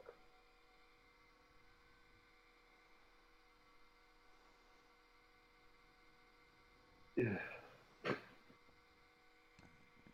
so bizarre. Yeah. I can't wrap my head around it. So my question is, what the hell is going to happen? Like, are they going to jail? What's happening?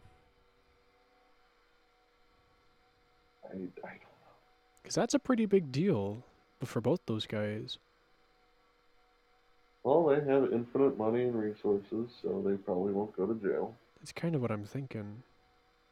Um, oh.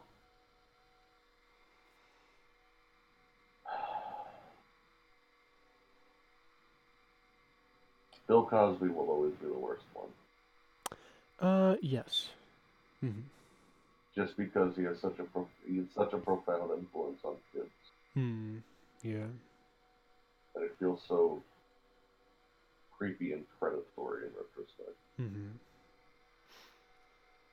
Which is why I'm glad, especially specifically, I'm glad Mr. Rogers is so perfect. Mr. Rogers is a blessing. I know. And I'm not going to say was, because he still is. Yes, he is a blessing. What a wonderful guy. Hmm. I remember when he got like a lifetime achievement award, and he thanked everybody, and he just said, I would like everyone to, like I'd like to take a moment to think about all the people who helped me get here, and I'd like you all to join me in doing the same for the people in your life. And it just like showed the fact that just him saying that basically made everyone in that fucking auditorium cry. Yeah, no, I'm pretty much there myself, man. I'll be honest. I'll be Just like, real. dude, dude, you're breaking me. You know how I get about this stuff. He was a very, very good person. Hmm. Good dude. No jail out of this, but ending of careers for sure. I mean, I hope so. Yeah. it's just so like like you got to live this unbelievably wonderful, blessed, lucky life, Right, like how and did you fuck this up? and you just like take such horrible advantage of people. Hmm. Like, things. I mean, like I talk about this all the time. Like this is one of those instances of like dehumanizing someone. Hmm. You are devaluing them as a person. Yeah. Um, okay, I love you, Pillow Slitter. Good night. See you, Pillow Letter. Thanks for stopping by so late. Yeah, Didn't seriously. expect anybody to, really. Yeah, we have way more people than I thought. Hmm. It was going to be like two people. But yeah, like I don't know. Like, it's just so unjust that they got to live this huge successful life after doing shit like this 20 or 30 years ago. Yeah. I don't know.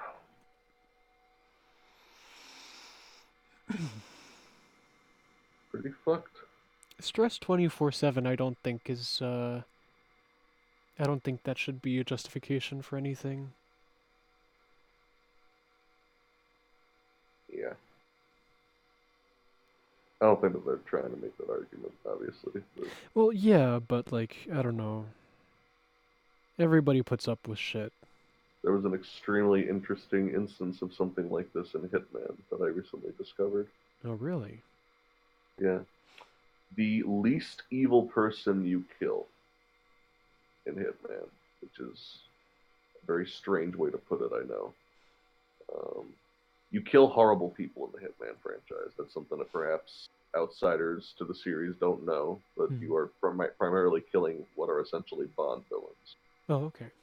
Yeah, Um, you mentioned something about, like, a big, like, chemical weapon. I was like, whoa. that comes up like things like that come up multiple times, Right. just on that scale. Hmm. But there was this like this is spoiler, but just the concept of it is so perfect for what we're talking about. Yeah, go ahead. And it's not that big a deal because we're going to present it largely out of context. But there's this entertainer. He's a pop star, right? Hmm. And the reason why you're sent to assassinate him is because he brutally murdered his girlfriend, and just kind of got away with it because he's filthy fucking rich. Hmm. And I only recently discovered this, but you actually have the option of confronting him and like announcing your intention to him in private. Hmm. It was amazing. I found the recording of him. I found a recording of him, like assaulting his girlfriend, and I played it on his laptop through a loudspeaker that echoed throughout the whole hotel he was staying at. Hmm. First of all, that's an amazing way to lure him, and I can't believe that they thought of something like that. Yeah, yeah. Um, and then you just sit in a fucking chair near the laptop and wait for him to come and turn it off, and you just have your gun out.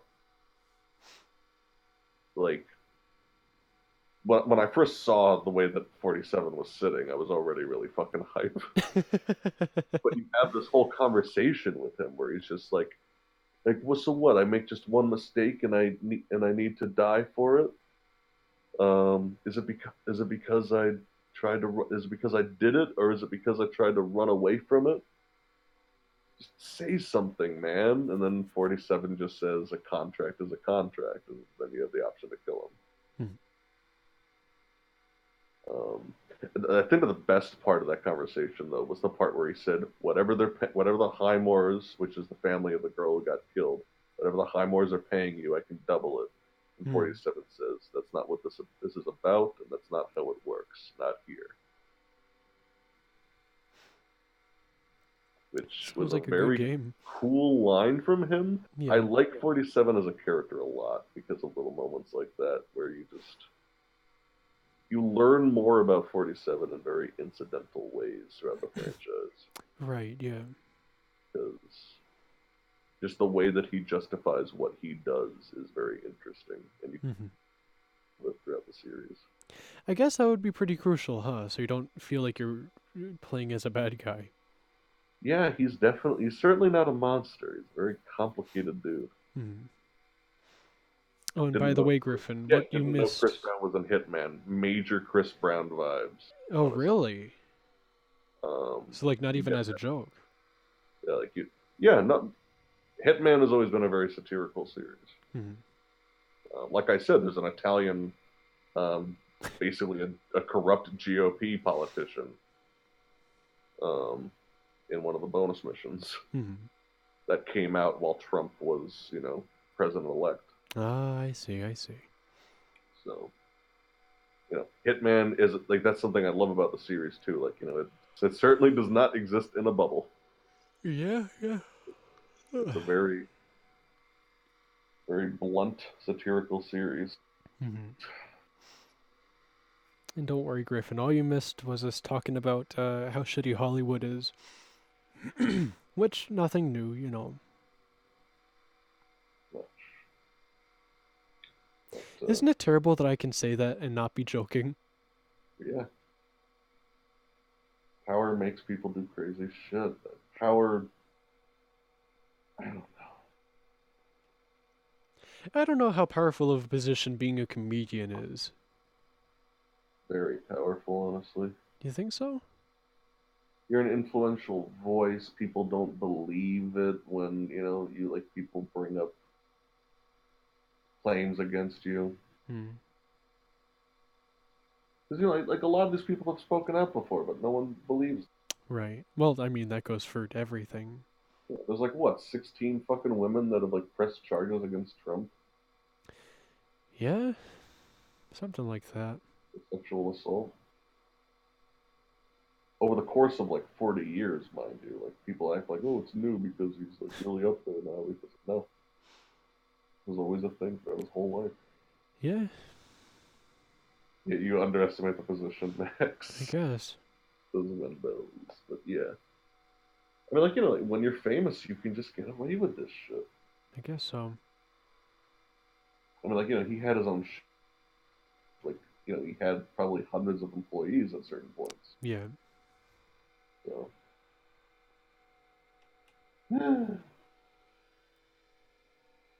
I don't know, man. I don't really like. I don't know. Maybe I have my libido in check, but I just don't get that concept. What People concept? are about power more than it is about education. Maybe it's because I just hate the idea of obtaining power by exerting force on people of any kind. Hmm. Yeah. Just, and like, I don't feel better by making other people feel worse. Hmm. Like, I've never gotten gratification that way. Yeah.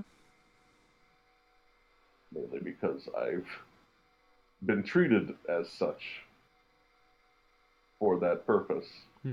a lot when I was a kid. So I know what it's like to be on the receiving end of that shit. Right, exactly.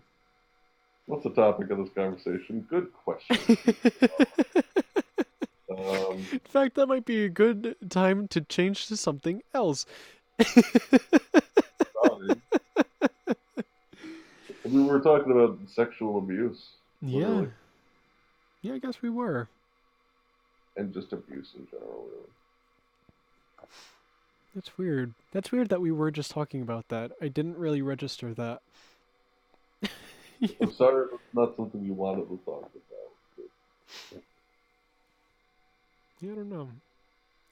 I guess I never figured out what my favorite video game ending is. we could Oh, we could go back to that.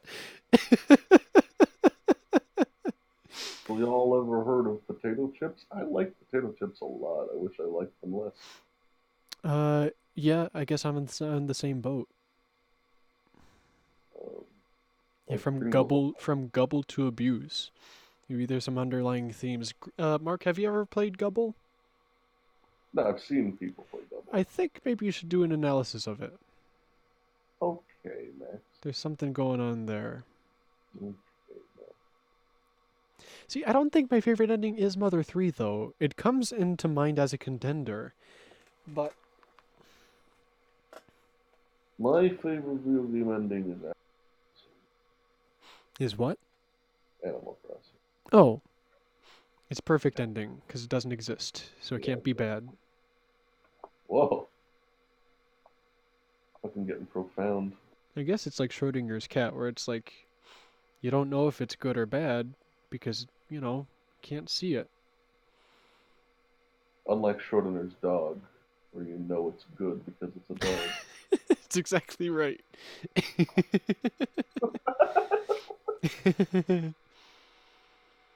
I want to form a secret society called um, A-DAG. All dogs are good.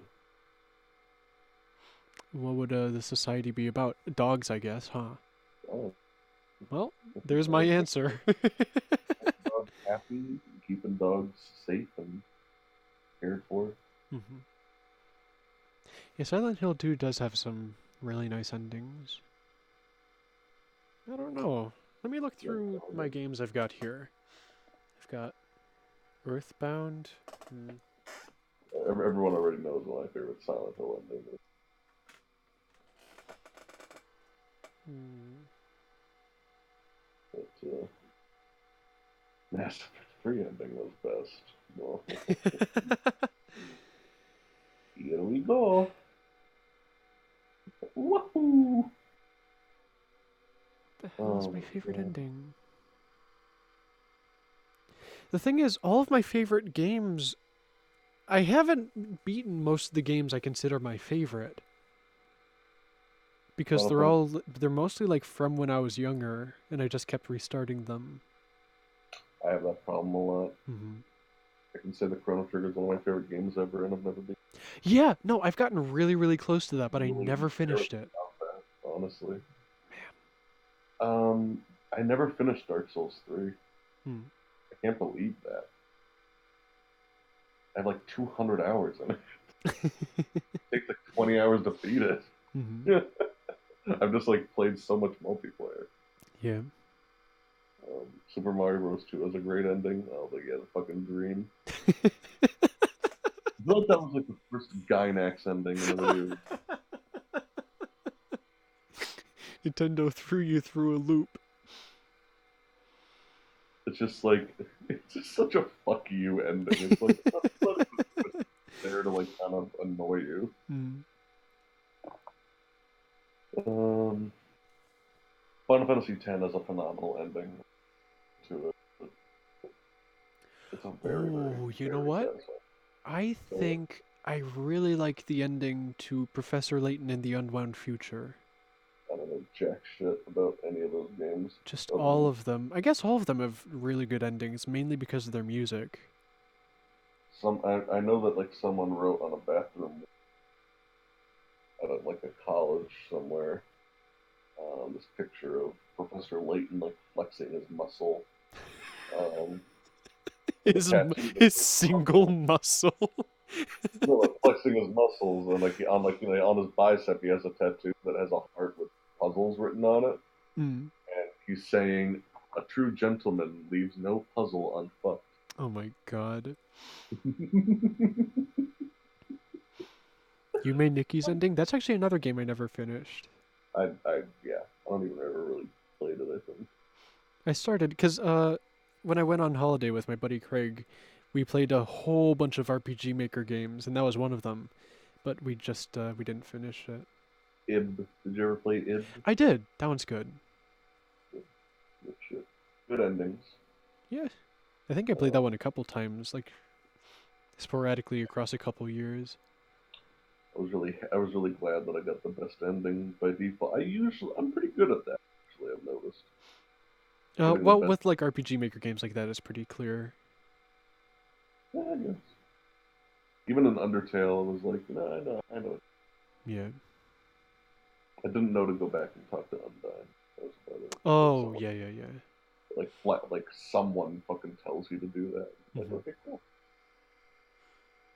You could have been a better friend to Undyne. And I'm like, I mean, trying to fucking kill me, but okay.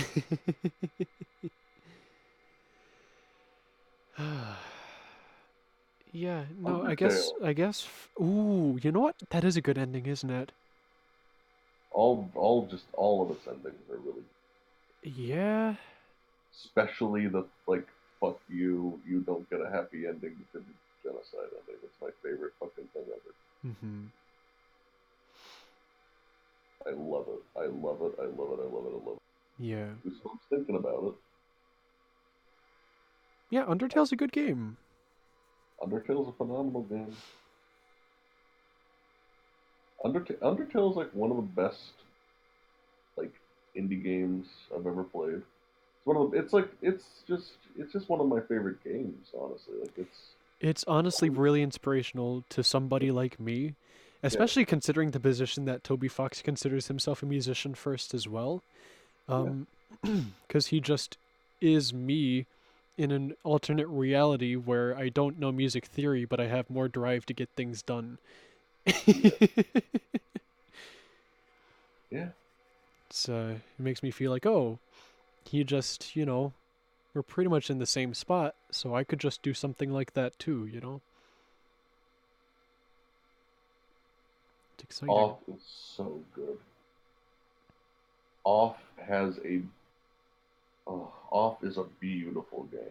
I Yeah. mean that. It's a beautiful, tragic, wonderful game. Hmm. Um, if you understand what the fuck is going on, that's how I summarize a lot of my like. That's the thing. Like I mean, I hate saying like so much of the stuff that I love is pretty mainstream and enjoyable in a lot of ways. Mhm. But I am still a writer, and a lot of my favorite stuff is the art house bullshit. Oh, absolutely. Um, That's my domain. Is that shit where it's like, Revolu- what the hell Revolu- is going on? yeah, Revolutionary Girl Utena is my favorite anime of all time, Hmm. and you could literally say that it's impossible to even describe what literally happens in the physical world in the plot of it I still because need to watch that. it's that metaphorical. Hmm. Like it's impossible to discern what is literally happening and what is figuratively happening That's in awesome. that show. Same thing with Off. Hmm. Yeah, no, I But guess so. Off is just if you know what's being said, it's really fucking sad and beautiful and thoughtful and terrifying. Hmm. Um, and you just walk away from it like feeling so like the thing is even if you understand it, like all you really understand questions it was bringing Yeah. up about there's a huge theme of mercy killing. Hmm. That's all I really want to say about it because I don't really want to spoil too much about it because I mean Yeah. obviously um, And you did do a something with the gaming symposium on this, right? yeah, So you guys can just watch that if you want to hear what he thinks about it. yeah, but I mean I didn't go into everything, Right. but and my thoughts are more fleshed out now. Hmm. But it's so good. It is really Journey good. is pretty sweet. It's a nice little concept. What consoles are Journey on? I know it's on a few. Steam and PlayStation 3 and probably PS4 now. I think that's it. Might be on Xbox Live Arcade. I don't know. Hmm. I don't know for certain. But yeah, Undertale's very clever. You thought I don't like off sending? Why do you think that? Mm. I've never heard you really talk about off. I don't think I've. Yeah, I don't think I really talked about off before. Have you Just in played it? general, so I don't know where that thought is coming from. Have you played it? I've seen people play it. Like Did I you watched like a long play of it where like nobody was talking. to see like the whole thing? Yeah, yeah. Good shit. Hmm. It's a horrible game. Yeah, it's not The something one, I play for fun. it's the Earthbound problem. Yeah, I guess so. And I feel so like people take such exception when I say shit that bluntly with like Earthbound and Mother One. Just like it's a horrible game, but it's a good experience. Yeah. And it's just like I see no reason to take back that statement. I Yeah. think that was a perfect review of those No, it's games. totally valid because those are like two of my favorite games of all time, but they're not good to play. I don't play those for fun. I play them because I want to see what they have to say, you know? I like Mother 3 because it made itself tolerable. Yeah. It's not even really like good as a game, but It's it's at least it's better for what's that worth.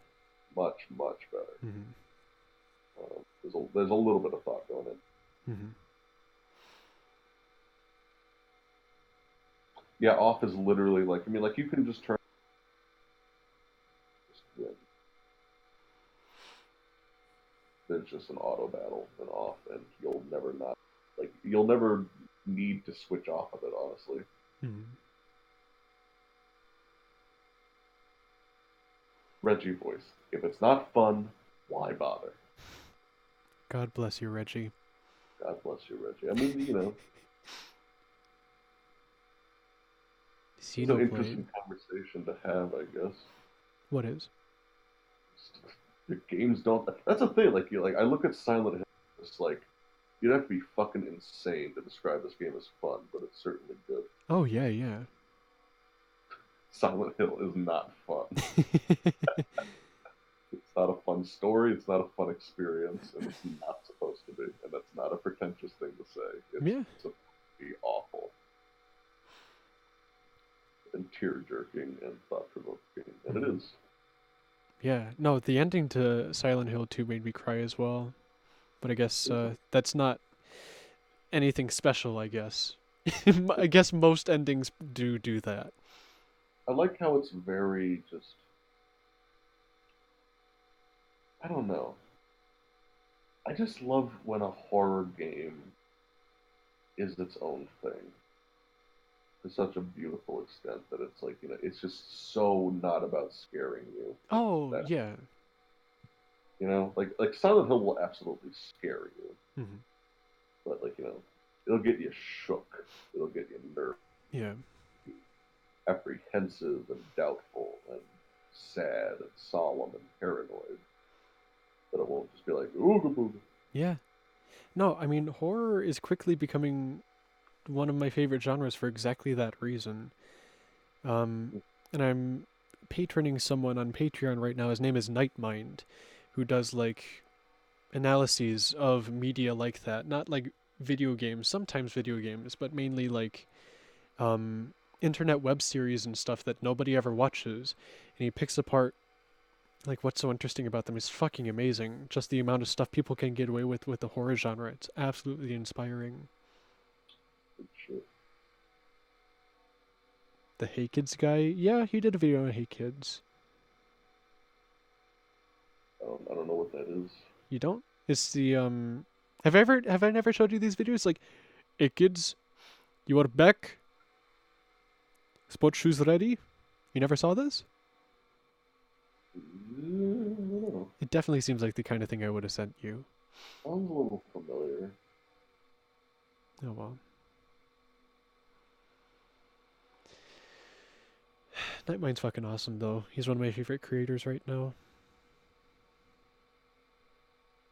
I never really.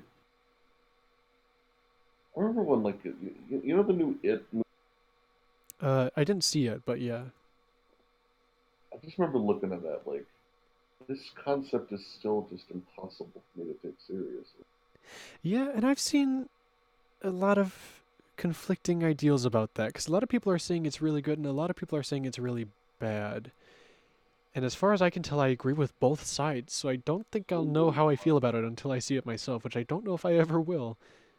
I mean, I said this on Twitter, but I literally just sent out a tweet saying Stephen King's It will always be held back by the fact that it's totally predicated on taking its monster seriously. Uh, Its monster and its premise seriously, actually, as what I said, which is the other half of the problem. uh, Is the something the promise the isn't biggest so. what would be the word? The biggest argument I've seen for the film saying it's good actually has nothing to do with the film itself. It's by a man named Nick Fears. He did a video on the movie It and how it has to deal with the whole idea of like cycles of abuse and stuff, which I don't think is what the film is for, but it's an interesting light to come at it from. And for that reason, I think I'd be interested to see it. And Mhm. from what I remember, the monster has very, very little to do with that. It's more how the kids deal with it. That's what's important. Yeah, I think it's just that like Stephen King comes up with interesting premises and interesting atmosphere and interesting,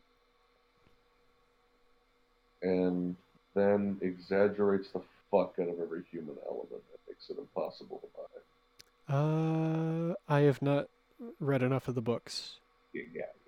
to confirm or This is deny. like a super common criticism, Right. and it's something that's always been very true with me. Like his dialogue is very hackneyed. Hmm. His bullies and antagonists are all one-dimensional, um, and just usually very ridiculous. Hmm.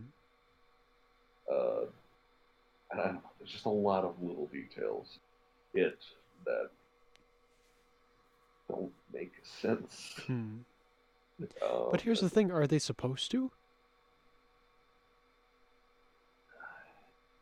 Because if if they you want, are, that's one thing. But if they're not, well, no, if you want to, it's just like how easy to buy into a psychological horror when the psychology is so hmm. utterly inaccurate and not based on reality at all. Oh, okay. I guess is the best way to put it. Like Yeah. the only Stephen King thing that I like is The Shining. Oh, that's a fucking amazing film. Oh my god. Like it has a lot more to do with Kubrick than it does King. Yes, absolutely. So, because I don't really like, I don't know, I don't really like King's writing. But that was a Yeah. really good one. I never read the book, but God, I love that film, and it definitely is a Kubrick thing. Because I don't think, didn't he like really, really fuck up the whole idea of like Stephen King's novel, anyways? Yeah, Yeah. it's weird. Like King very much approved changes, liked what he did with it, but it was pretty different. He added and took things away a lot. Hmm. Um, I don't know if he really like altered the main idea though. He just kind of enhanced it, and he was good. Kubrick was really good at removing the fluff that made things harder to understand and harder to focus on. Because there's Hmm. also like there's like shitty Stephen King minis, a lot of his, and they're all pretty notoriously shitty. Like if you want to get an idea out there, because they're all endurance tests for him, Oh. basically. Um, he goes absolutely insane. Like he has a Stephen King drinking game to make things tolerable for himself. That's the premise of the basically, Hmm. and just getting increasingly more fucked up, but while trying to make sense of all this bullshit. But the thing is, with a movie, like it doesn't really have those. You're not constantly thinking like, okay, how the fuck does any of this make sense? Why wouldn't anyone intervene in this scenario? Hmm. Because it's been like several days and they haven't contacted anyone from the outside world. In the Kubrick film, it's just like it's at once, like one or two nights, basically. So it like kind of makes sense that it's just like things Well, go to also, it's specifically stated that they just don't have much contact with people, anyways. yeah, they don't do a good job of specifying that. In fact, they actually directly contradict it a lot in the like book and the miniseries. Hmm. So I'm cutting out. Not terribly enough where we can't tell what you're saying, so I wasn't gonna bring it up. Let me reconnect. Okay. But yeah, anyway, Stephen, he has good ideas, but he lacks focus, and I just don't think he conveys people very well. Hmm. Like it's so important when you have crazy surreal circumstances, you need the human element to keep things grounded. Yeah. So like when people are acting in such a nonsensical way with no explanation, and then you just shrug and say that's the point of the book, then Hmm. it's like fuck you. Like, But if it is, what's the issue? Unless it isn't. it almost never is. Okay, I see where you're coming from then. It's just such a like cop out response. You know what I mean? Yeah, yeah. If it's not what it's intended, then yeah, it is definitely a cop out. Like, if it's silly and goofy on purpose, then it's like okay, that's more lenient. But when you're trying to tell a serious psychological horror story, then it's like, Yeah, yeah. eh. I guess I'm coming at this too much from the perspective as if I made something, and I'm not Stephen King. Yeah. He's a weird boy. Hmm. He's interesting. On Ishi wanting to fuck Pennywise. Do you want me to explain this to you or no? I feel like this is a tough decision. It's up to you, man. I'm gonna say no. All right. Why don't the windshield wipers loop properly? Oh Because no. I did not make the GIF, and if I did, it would be perfect. If I did, it would be perfect. Hmm. I'm Max. I'm a perfectionist. I do everything right. That's not true. That's not Otherwise, I wouldn't hate everything I do. Remember? true. Yeah, that's a good point. By the way, I just thought of another Eric Andre thing. Guys, if you look up Eric Andre's interviews, just look that up, and the first thing that will come up is a big compilation. But the very first thing in that, it's like a 50-minute video, um, is the funniest thing I think I've ever seen in my life. Who is it with? I don't even know who the fucking guy is. It's some fucking celebrity that I'm apparently supposed to know. First But of all, is it the actual celebrity or a stand-in? Because I love no, it's that. an actual celebrity this time. Ah, okay. 'Cause that's Those are so the, funny to me. those are the best ones.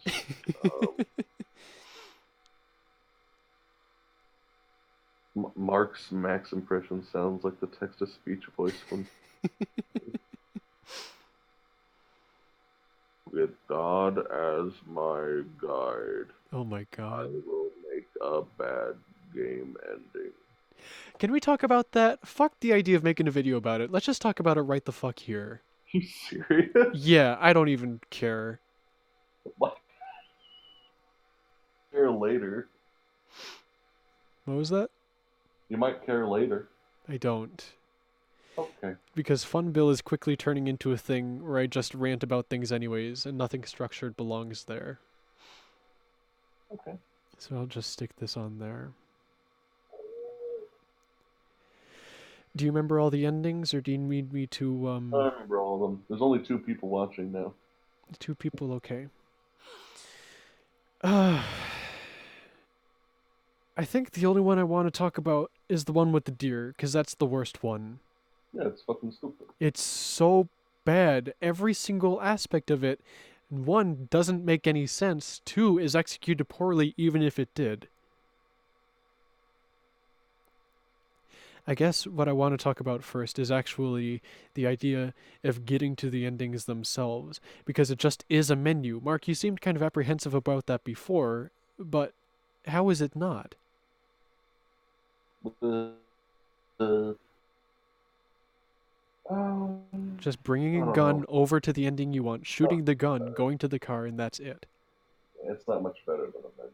It just is a menu. It's more organic than a menu. Is it? When it's a literal pathway to each ending? It's just a straight line with a branching path to one of the endings. I'm not saying it's good. I'm just saying it's better than literally a menu.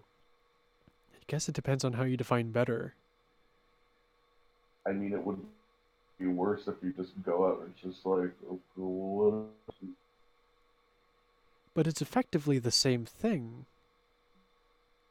I guarantee you, it would be a lot worse. It would be even worse if it was just that. I guess. But at least they would get to the point. I need to stop looking at this kid. Why? Because it's like creeping me out now. Because now it's just like this weird fucking like totem head that's just like staring at me with its polygon eyes. No, Kappa's cute. Back of his head isn't. Yeah. Oh. But it's so fucking stupid because it literally just is a straight line. And then you can say, oh, I want to go to the left for ending 1. I can go to the right for ending 2. I can go to the next left for ending 3. I can go to the next right for ending 4. I can go straight to the car for ending 5. And then use the gun on the only thing in those screens to get that ending. And it's like, what the hell, man? I hate that. Anyways, all of the endings are pretty shitty, but the worst one is the one with the fucking deer. So for those of you uninitiated, what happens is those for uninitiated might not even know what the fuck you're talking about in it's a general. video game and I want to like it, but I can't. And this is the biggest reason why is these fucking endings, and also the fact that they use Beethoven's Moonlight Sonata, the first movement, for the entire first half of the game. Which, first of all, we're in current year. Why the hell are we still using that piece of music that's been driven into the ground more than any other piece ever composed by any human in human history? It makes me so angry. Anyways,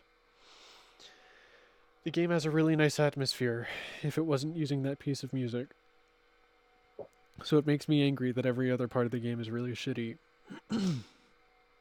And the endings is a big contribution to that.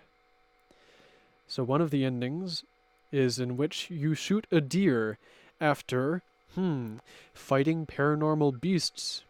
The game is called Faith. So the whole game revolves around you going from screen to screen, first fending off a white spider man, and then fending off a purple demon girl.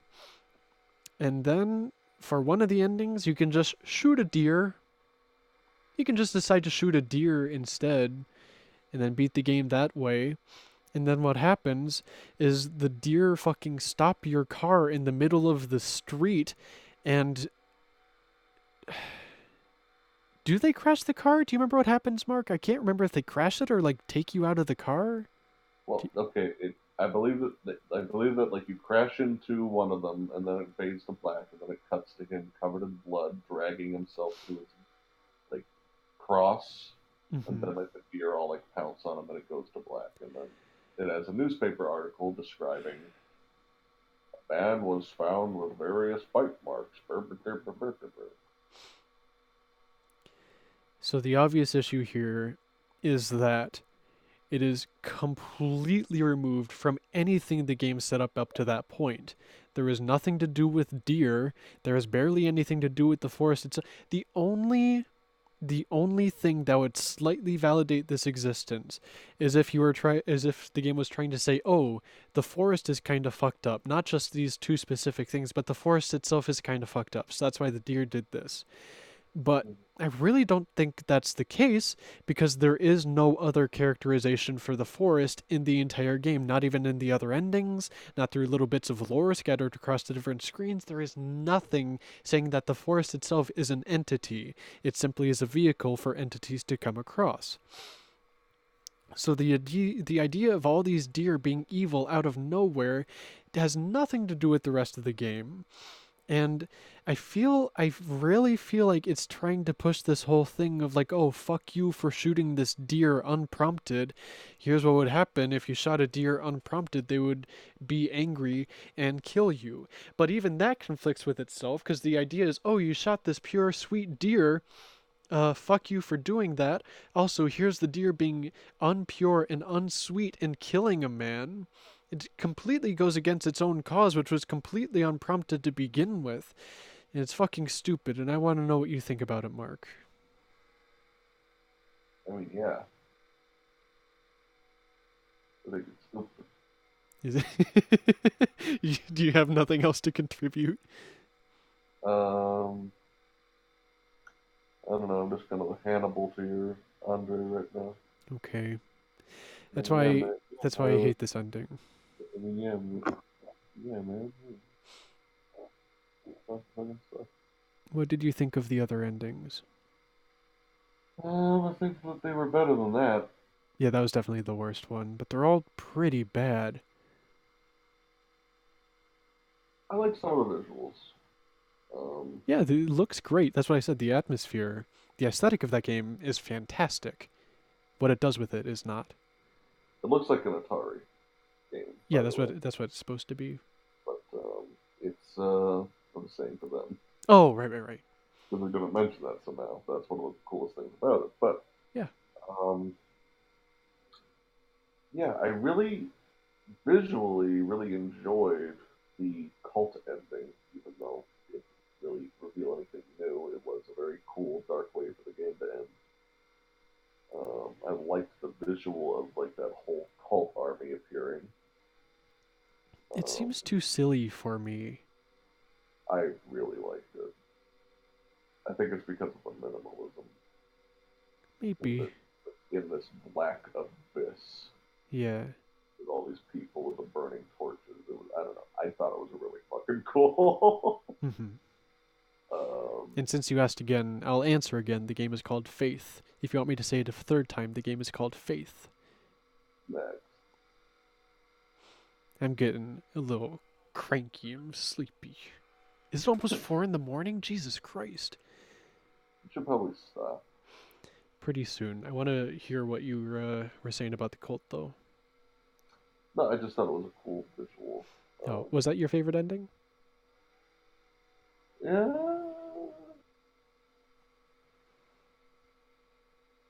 I I enjoyed. like the one where the white spider guy is in the back of the car. That's a creepy That's what I was visual. about to say. I liked that a lot as well. Just purely from an idea, just the concept of that is the only genuinely creepy thing in that game, I think.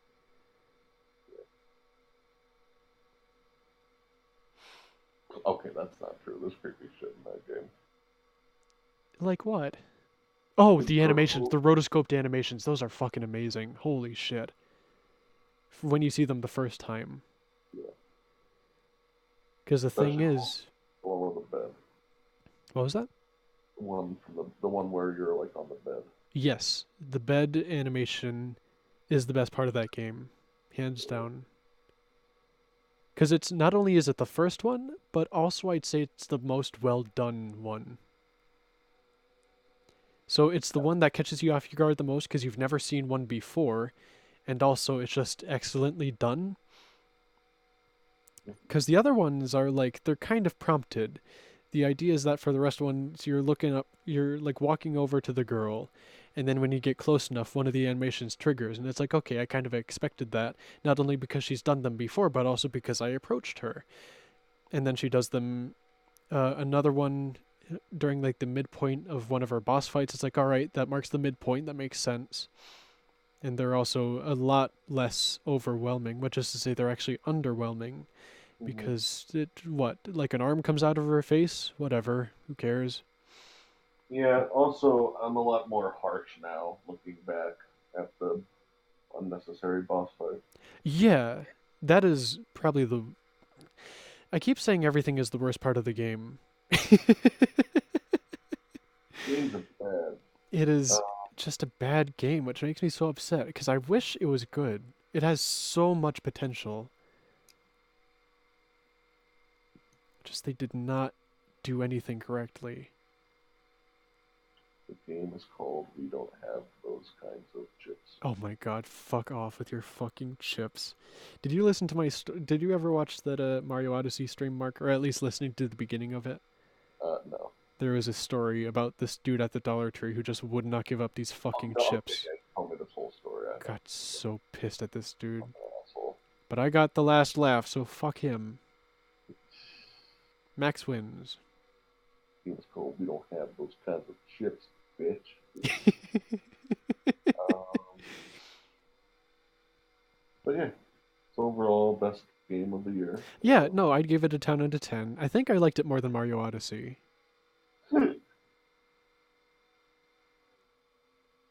But yeah, I mean, I don't know. That should have just been treated like a point and click game. Um, Yes, absolutely. point and click games are very good for that kind of thing. Yeah. Spooky point and click games are a secret beloved genre of mine. Oh, yeah. It's good I shit. like them very much. I never talk about them ever, but I like Hmm. them. I remember Uh, liking, what was it? Was it like Mad Mansion on the NES? It was made by like Lucasfilms, I think. yeah, I mean, calling that a horror game is like a stretch, but yes, It's the same kind horror. of thing.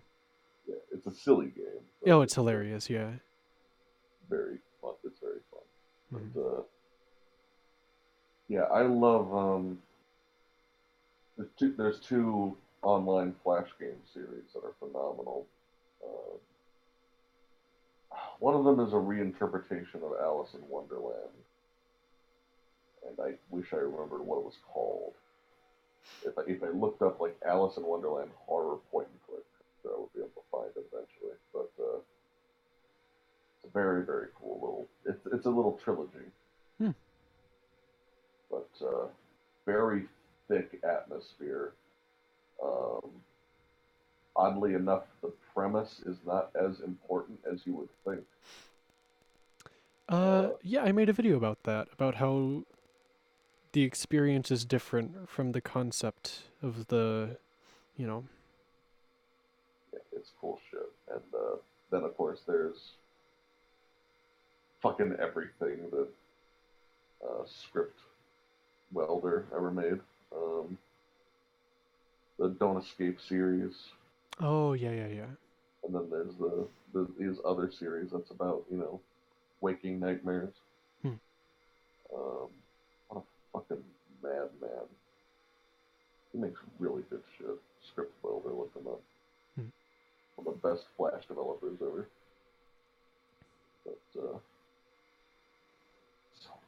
But now I'm just thinking about all that shit. He gets so creative with it. It's so cool. Yeah. You make psychological horror, straight up horror, constructive horror, fun stuff. Yeah. But I think since I do have work tomorrow, I think I'm gonna get to Oh sleep. God, Max, this was a bad idea. Well, no, because my shift starts in like 12 hours. I'll be fine. Well, Babos,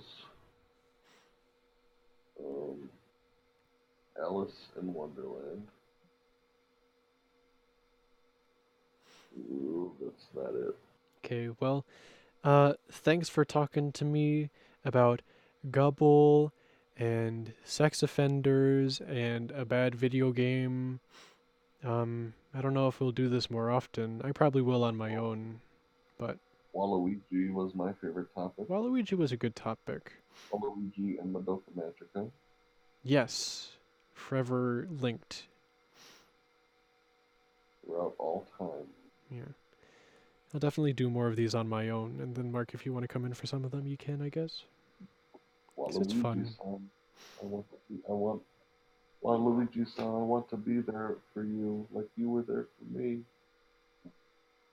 I just want you to live a happy life, Waluigi-san. What? I want to hear Waluigi cry.